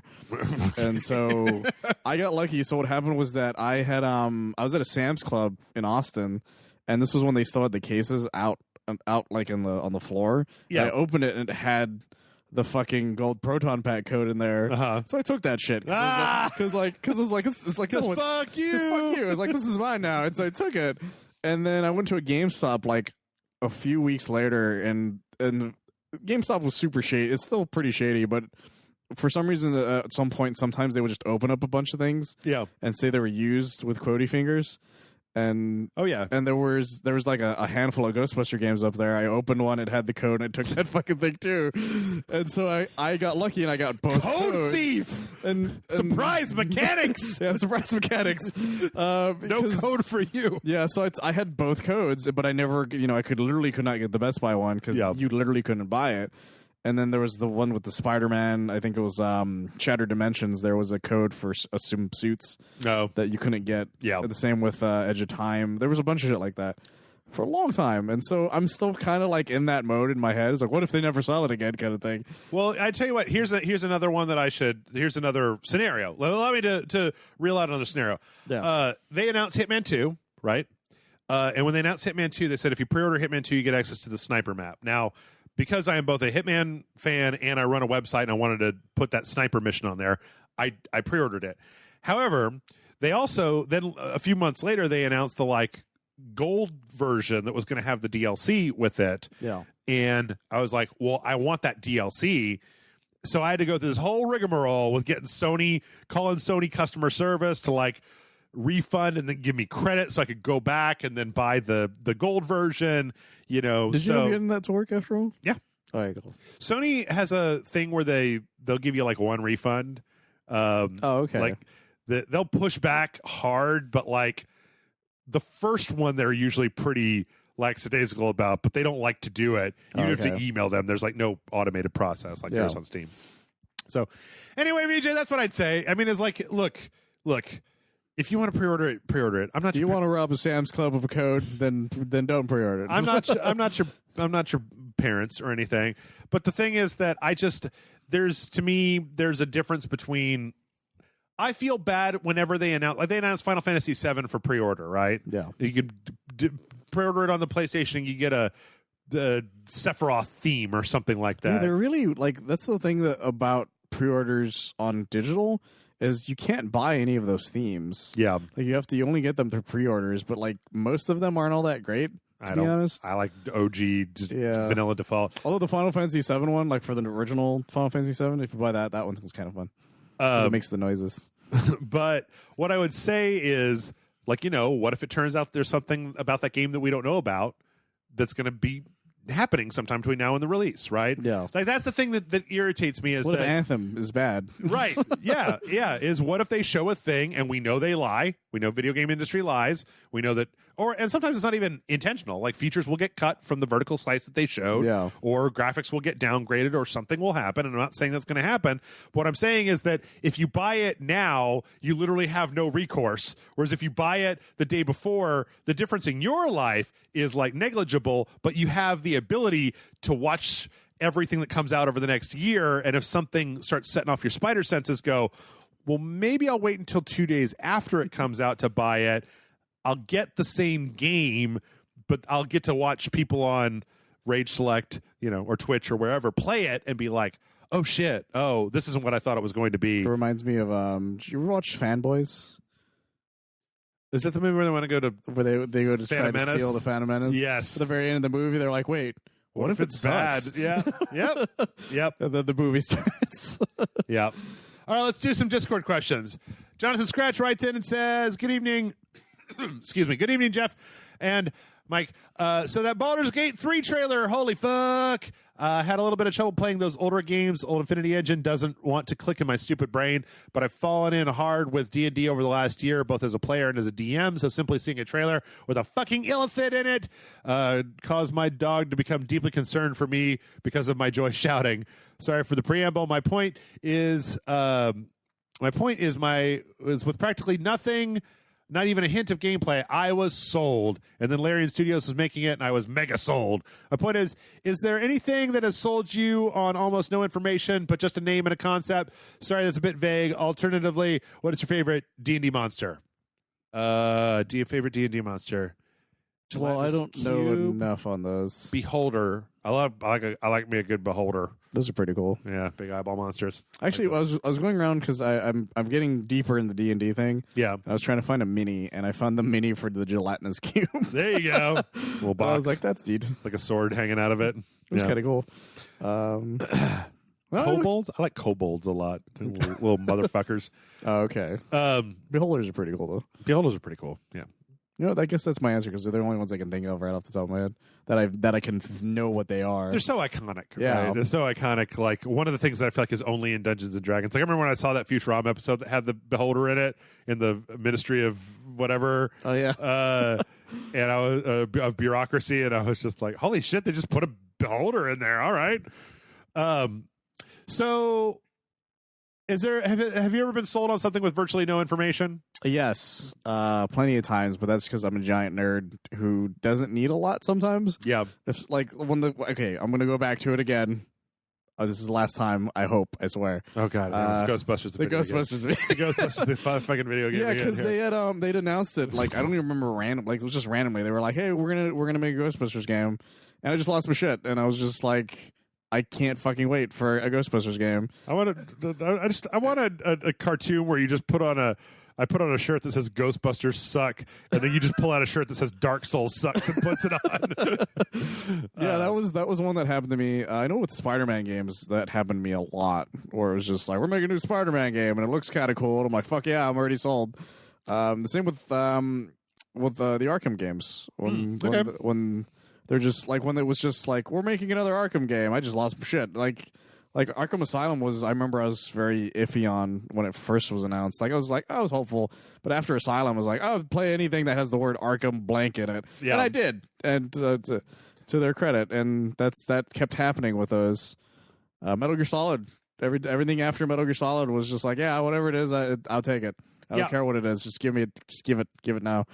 You know what? I played Buktai. I played Zone of Enders. If it's got the word Kojima attached to it, I'm going to give it a try. Yeah, Death Stranding is a good example of that. It hasn't even come out yet, and the second they said Kojima's making a game, I was like, I'm already on board. Whatever it is, I will play it. Yeah, but for in a lot of other ways, though, no, because I am, like I said before, I've been playing games for, I started playing games for real when I was probably about, I've been playing games as long as I can remember. We had a ColecoVision Gemini when I was a kid. And I remember playing it early on and being able to beat the old, because it was a 2600 knockoff. Yeah. And I could beat games that my dad couldn't beat. And he was like, how are you doing this? And I was like, I don't know, it makes sense to me. So I've been playing games most of my 40 years. I mean, probably from about the time that I was 3 onward. And I've gotten burned a lot of times. I have too. So I try to keep my enthusiasm a little bit more in check, where it's not just like, oh shit. I mean, there's very few things that I'm going to be like, and over the years, I point this out all the time. Like, that doesn't just go for video games. Over the years, it's like Hollywood, corporations, the video game industry they've used my emotions against me to get me excited for a thing, and then they fucked it up. And so now I'm just like, we'll see. Like, I will never forget back in the Spill days when they showed that Watch Dogs trailer, and I was like, I don't know. And they were just like, Jeff, you stick in the mud, old man. Why aren't you excited? And I'm just like, well, I mean, like, it could be good. And if it's good, that's great. But, like, there's some little warning bells in here, and I don't like the way they sound. So this seems like a little bit too good to be true. And I remember when Beyond Good and Evil came out. So, like, let's not, or no, Fable, not Beyond Good and Evil. Fable. I was like, what? Yeah. I remember Fable. I remember Fable was a Black and White. Time. I remember Peter Molyneux. Yeah. Peter Molyneux lied to me for like a decade. He still does every chance he gets. Yep. Like, I remember Jurassic Park Trespasser and Advent Rising and all those bad games that came out. I remember a lot of really bad Batman games. Yep. A lot of bad Batman games. Many of them. A lot of bad Superman games. I remember Superman 64. I remember Castlevania 64. I remember a lot of 64 games. Yeah. Like, there have been 64 was full of those things. A lot of bad games over the years. How the PlayStation 1 was a fucking trash file. Like, it was for a lot of games. People look back on that console with like rose-colored glasses, but I was having a conversation on the Discord channel where I was just like, You guys forget, like when we think about the PlayStation 2, we think about our favorite dozen games from the PlayStation 2. You don't think about the hundreds of shitware titles that were on the PlayStation 2. There's a lot of really bad games on there. The Guy game, remember that? Yeah. Like, just Warframe. You remember the first both Warframes. Warframe, not yeah. Warframe. Or not Warframe. What the fuck is it called? Warhawk or something like that. No, actually, I have no idea. With the PlayStation 1, it was like a flight simulator. Oh, and they put out the one. That's right. On the PlayStation 3, where it's like in the future, and you were like an African American guy. I think it's Warhawk or something like that. Like the one on the PS3 was okay, but all those, God, yeah, there's a lot of really bad PS1. You guys have no idea how many bad PS1 games and PS2 games there were. You remember that Walking Dead first-person shooter that they put out that was just atrocious? Survival Instinct or something like that. And there was a lot of there's a lot of pure garbage on those systems that Fusion Frenzy. No one will ever think Xbox. About. Fucking Killswitch. Killswitch invented the cover system for sure, the blind fire, but that game is not great. Yeah. I think one of them was called Headhunter. It was a PS2 game that my brother had. That was super great. Like there are even games that are good that you forgot about. Yeah. Like I was just, when you were talking about Killswitch, for some reason Killswitch and Full Spectrum Warrior are connected in my head. Oh, okay. Remember Full Spectrum Warrior, where you had that group of like rangers and you didn't control any of them. You just kind of controlled the whole group, and you'd set up like fire control zones and stuff. And it was super, super, super technical. Or like, do you guys remember what the first Rainbow Six was like? Yeah. Like where you just got killed, like every terrorist every 20 seconds was like a super commando, and they would kill you in one shot. Like, even the 360 ones were fairly similar to that. I mean, Vegas was where I actually learned to like Rainbow Six, and then once the Vegas once those two games were done, I was like, I'm done. I'm out. I really like the Rainbow Six Vegas games. Those games are fucking great. Yeah. Also, the only game where you could snipe somebody with a shotgun. Yep. Because they did not know how spread worked. Nope. And just in between, I mean, good times. Bad JRPG, bad racing games. There's also a lot of shovelware. You remember the MOBAs? Remember all the Transformers MOBA, the DC MOBA? I wanted the DC one to be good, but it just failed immediately. Yeah. So, like, that's kind of like, I've been burned a lot. I put my hand on the stove a lot over the years, so now I'd use an oven mitt of excitement when I'm just like, okay, all right. You remember when we were talking about the whole, like, pre-order thing? Marvel's Capcom Infinite was the one that made me be like, I'm just going to cancel this pre-order real quick. Because that was one where it was like, all they did was announce it. I was like, I'm sold. I don't care. Yeah. But then they showed it off, and I was like, I'm just going to move this over to Spider-Man real quick. Yeah. I just don't like the idea of giving people your money before you have to. And the thing is that they used to be able to claim that it was artificial scarcity, right? That it was like, well, we only got 8 copies of Metal Gear Solid 3, and we sold them all. So, like, I lived in a time where I would call Best Buys and be like, hey, do you have any copies of Diablo 2? Like, I want Diablo 2. I didn't pre-order it. And so the pre-order started as like, we're going to have a limited number of copies. You're going to do that. But then I feel like GameStop was the one who abused that power so that they only ordered as many as got pre-ordered. Yeah, and they really fucked us on that one. Just, well, if you want it, you have to pre-order it. Well, we have like 1 or 2 maybe. Right. Like, that's, like, I think I got the one time, although like recently the one time the scarcity thing almost happened to me was Phoenix Wright versus Professor Layton. Mm-hmm. They literally only got 1 in that entire store. Yeah. And I was like, fuck it, it's mine. Yeah. But nowadays, well, hell, the scarcity, I mean, remember the NES Mini? Yeah. Right? The NES really Classic or whatever, right? Or some of those Amiibos. Amiibos, fuck. Or the Switch. I used to have to fight to the death for Amiibos and Wii's. You stood in line all day to get me a Switch, to get registered to get me a Switch. Like, I was there. Like, I remember when I told you my plan, you're like, why are you doing that? Like, because you're like, did you want to do it? I was like, yeah, I'll be there at like 5 a.m. And you're like, the day prior to it? I'm like, yeah, I'll be there at 5 a.m. bright and early. Hang out all day. Yeah. The guy, I got there was a guy ahead of me who'd been there since like 2 a.m. Yep. Shit was amazing. So, but for games, when it comes to games, what I'm saying is that nowadays, with the fact that everything is digitally distributed, there is no scarcity. Yeah. You don't have to worry about there only being 2 copies of the weird Japanese import game, because if it's released, you could just buy it. So at that point, I'm like, well, the pre-order has become somewhat less important. However, at this point, it's been enshrined as like a weird thing that we do. instead of seeming weird, it seems normal. It's the norm now, which is the issue. Is that the issue with the pre-orders is all they do is keep adding betas as their fucking bonuses. But that's a whole other story. Puffin Stuff writes in and says, "Dear followers of the Rage side of the Force, am I out of line for wanting a Star Wars game where the damn lightsabers work like they do in every piece of fiction we see them in? The new Jedi Fallen Order gameplay once again shows lightsabers that act more like the batons from Futurama than instant-kill death beams that we see in every other piece of fiction they are in. Would a hyper-deadly precision-based combat be so unreasonable? Am I so out of touch about what would make for a fun lightsaber game? Think thoughts on how you would make a lightsaber game fun is appreciated."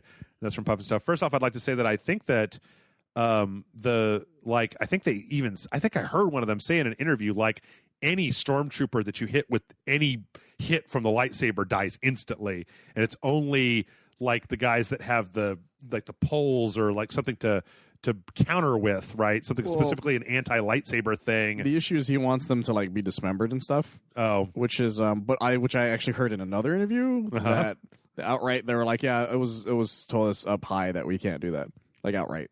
Yeah, it's like we asked and they just outright told us we can't do that. And so like I get what he means, because I remember Force Unleashed 1 was really bad about that, because you're just baton hitting people with the lightsaber. Like you rarely cut anything really in the first Force Unleashed. Yeah. And the second one you were dismembering like arms and limbs. I think it's fine to have like a little bit of unrealism.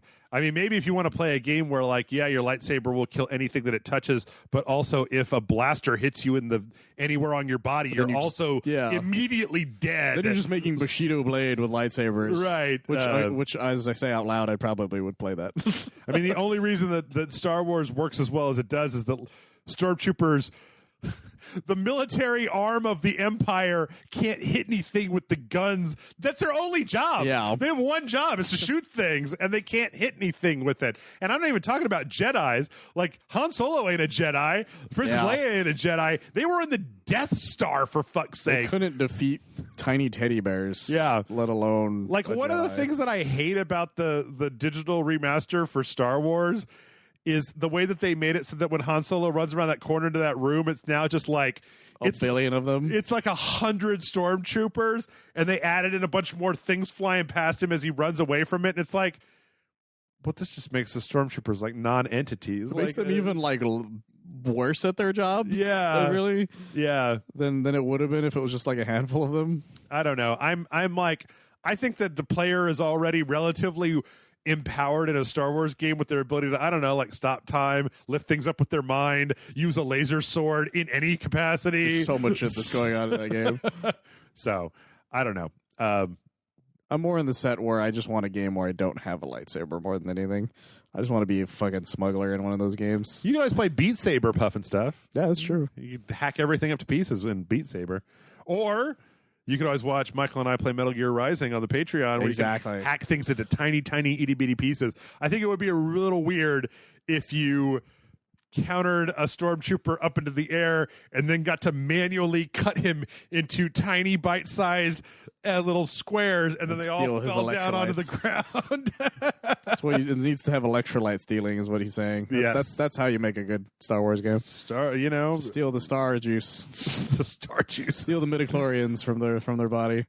Mike RS, who I assume is not you because you're me. Spider Mike. It's not me. Says, hey, Jeff and Mike, may I ask for some advice on time management, motivation, and project organization? With having a job that's an evening shift that ends fairly late, I find I keep staying up too late and sleeping until 10 or 11 in the morning, which is pretty terrible for my plans on working on anything, and I keep lacking the desire to do anything but pointlessly sink time into YouTube, Twitter, and occasionally storyless strategy games before my shift. And that's from Mike. I'm the worst person to ask that question to. See, I'm kind of bad at that too, because my job is my hobby and my hobby is my job, which has its own set of downsides. Yeah. But like, got to play Bloodstained for 6 hours. You know, it's my job to play video games, so got to play it. I would say that some of it is probably, I mean, evening shift that ends fairly late. You stay up late, and then you end up sleeping until 10 or 11 in the morning. I would assume that you're going to bed at sometime around 2 or 3, giving your standard 8-hour job. I would assume then that your job lets you off at, what, like 10 maybe? Well, it depends on what he means by like an evening shift. Like if if he just has a shift like mine, which is basically like 11 to 8, this is like Central Time. Like, it's just one of those things you get home and then you just don't feel want like to doing sleep. a lot of stuff. That's the thing. You just don't want to sleep. Like, because you're awake now and now you can have the time to relax, but it's late. And so you just find yourself doing nothing for like hours. Yeah, I mean, I would say it's not a bad idea to maybe say, like, find a place in the rhythm, like you can't just work all the time. Like, if you can't just work from sunup until sundown. Like, yeah, the thing is, you have to find something to tire you out before you get home.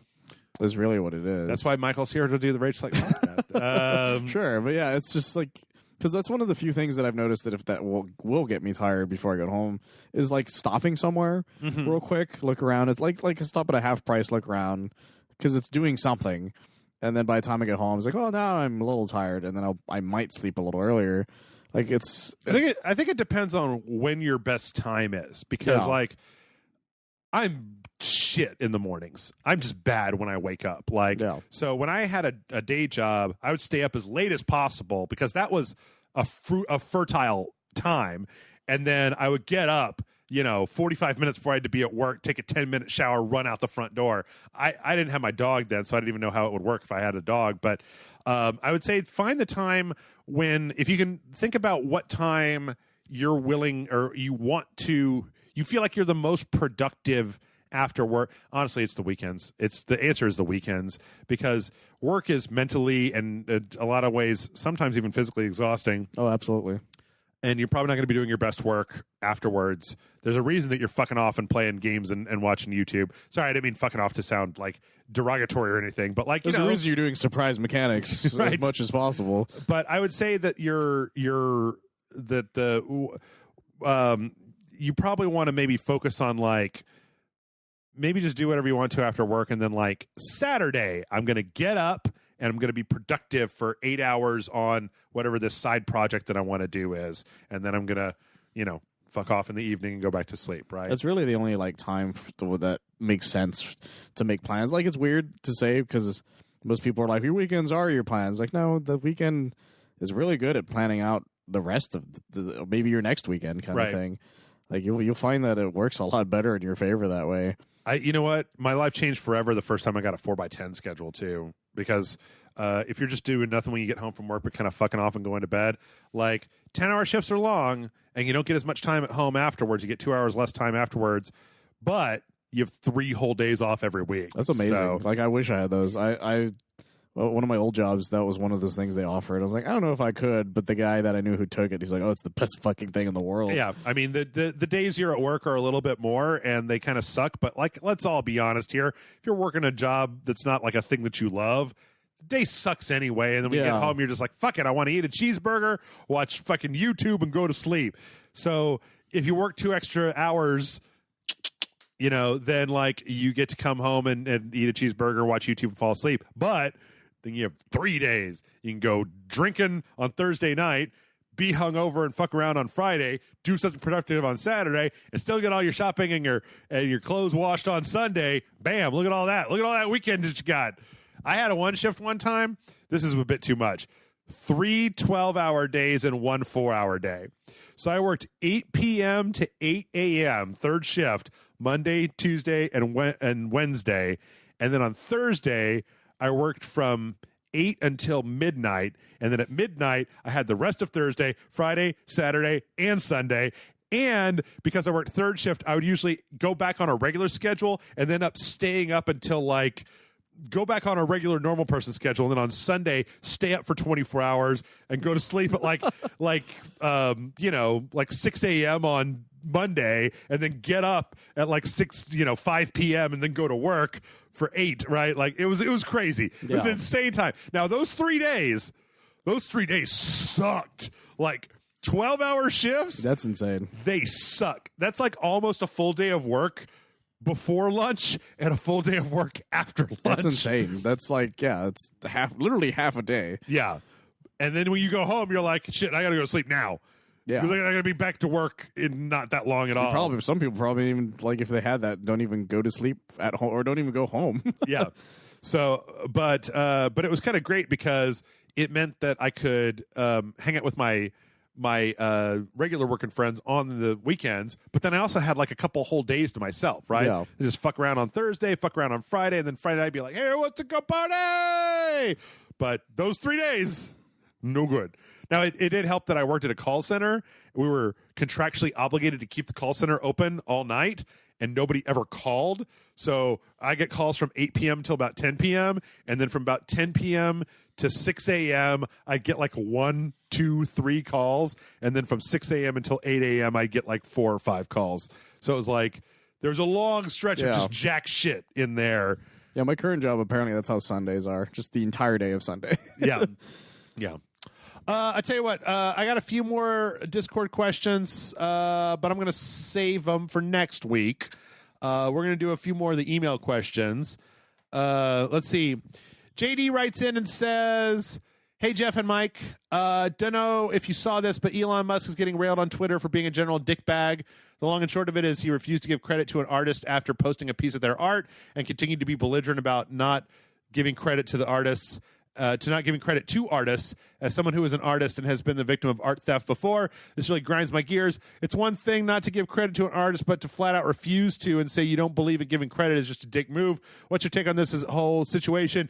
Is Musk a legit nutcase, or is this just a big case of trolling? Give him being awesome, and give Archer a head pat for me. And that's from JD.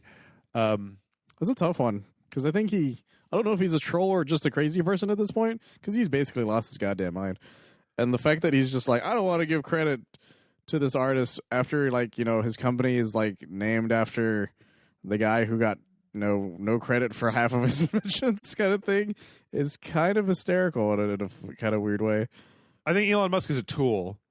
He's gone nuts. I mean, I just straight up think he's a tool, and like he may be a smart tool, but he's still a tool. Like, he's still a fucking asshole. All that shit with the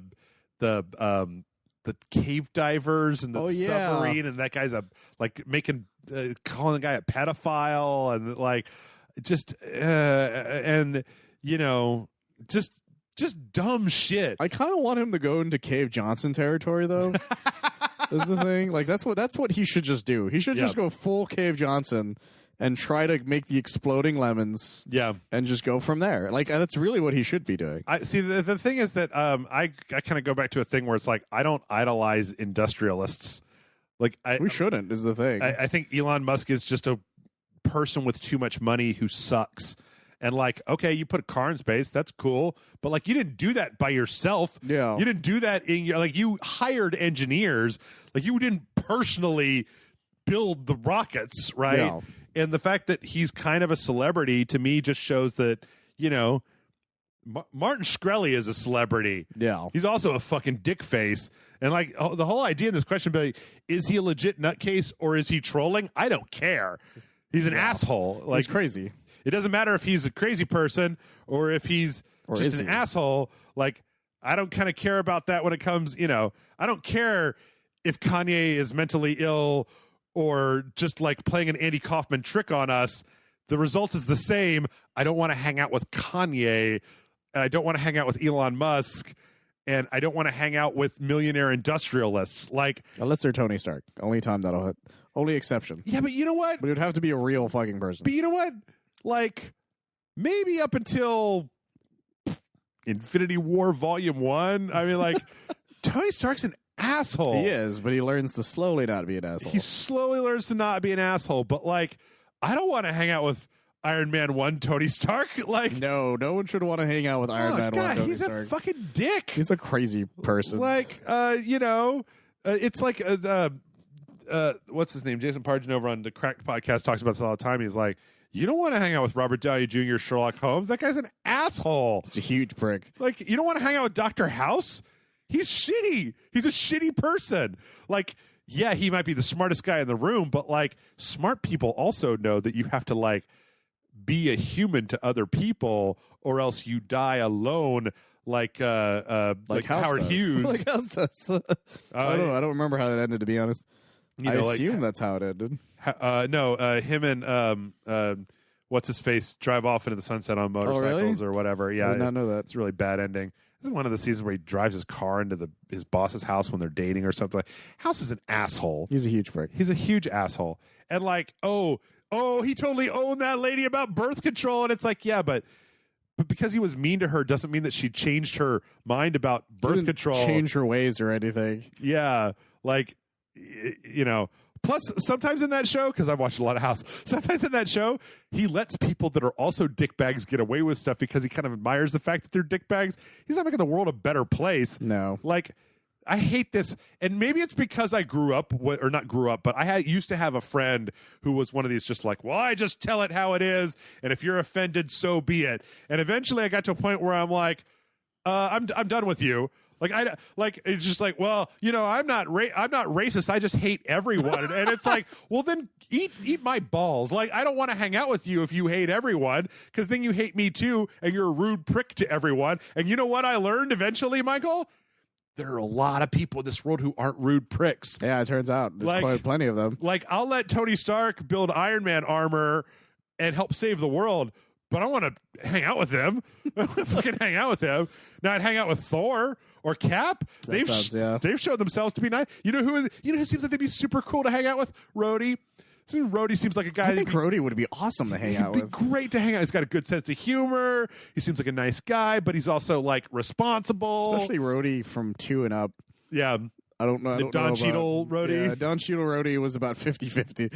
Yeah. No, he was the one. He's the actor that replaced him. That replaced Don Cheadle. Terrence Howard. Terrence Howard is 50-50 is what I meant.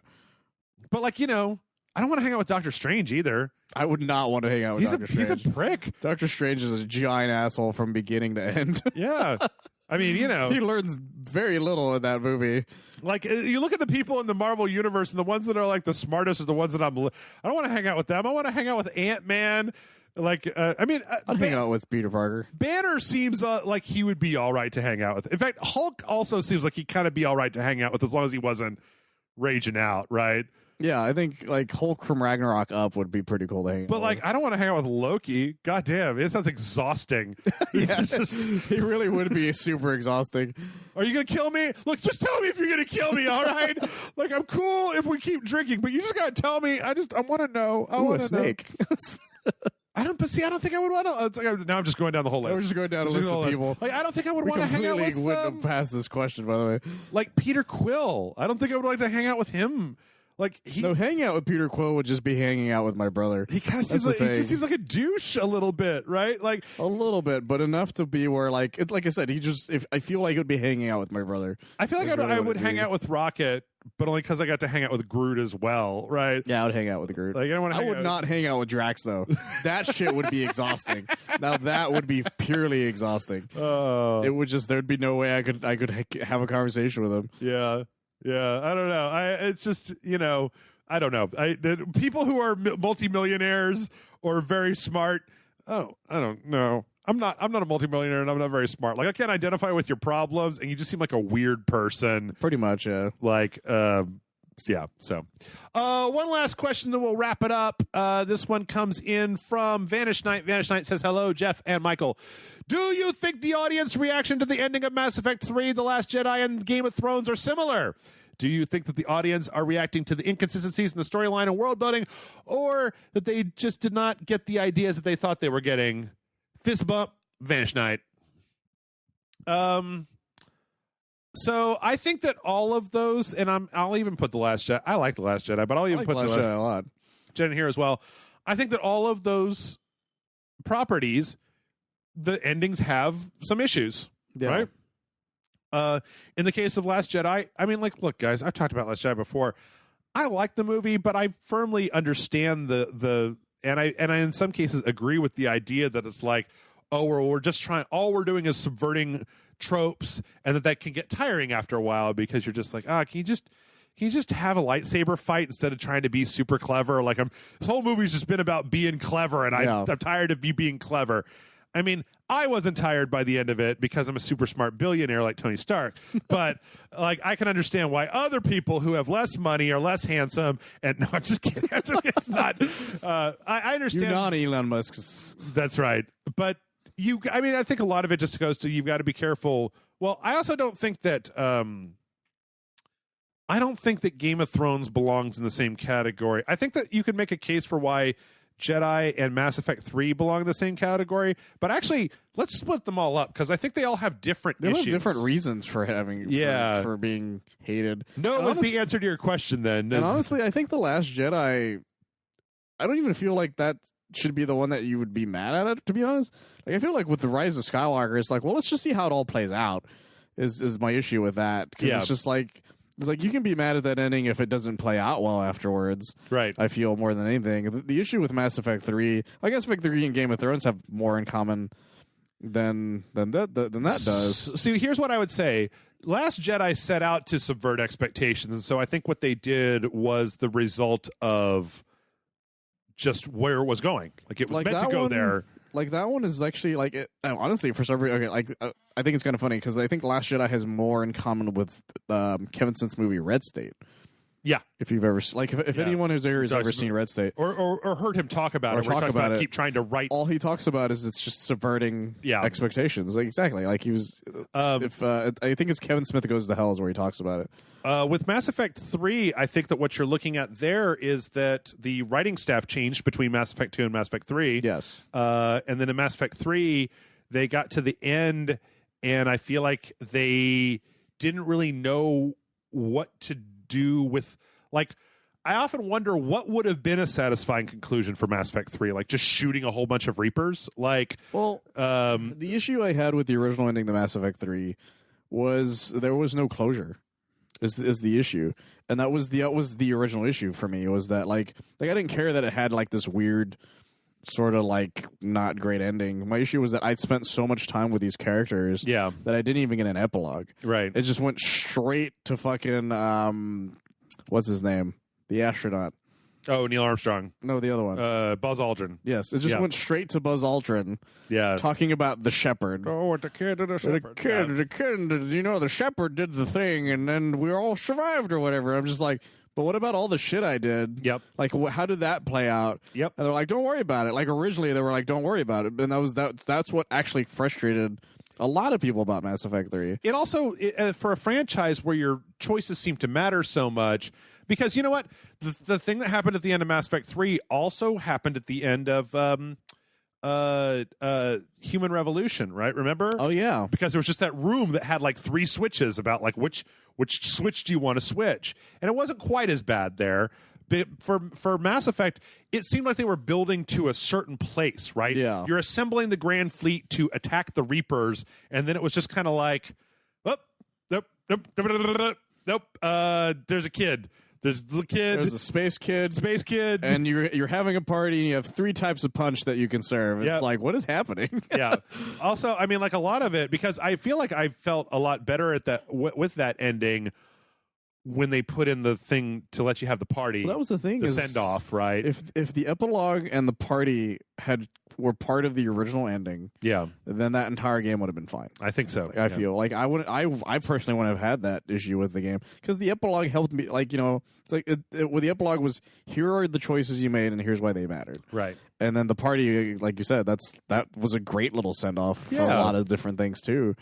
And yeah, the original Mass Effect 3 ending was just half-assed was the issue, and where I think that's why I think it doesn't meet with Last Jedi. Right. Also, like I said, it's the end of an entire thing that was building up. Mm-hmm. The Last Jedi is just the second movie in a 3-part thing. Yep. And then with Game of Thrones, I think that the more I think about it, the more it's like the reason for the problem with Game of Thrones was that Benioff and Weiss, they want to go do Star Wars. Yeah. They're tired of writing Game of Thrones. And so they're just like, and then they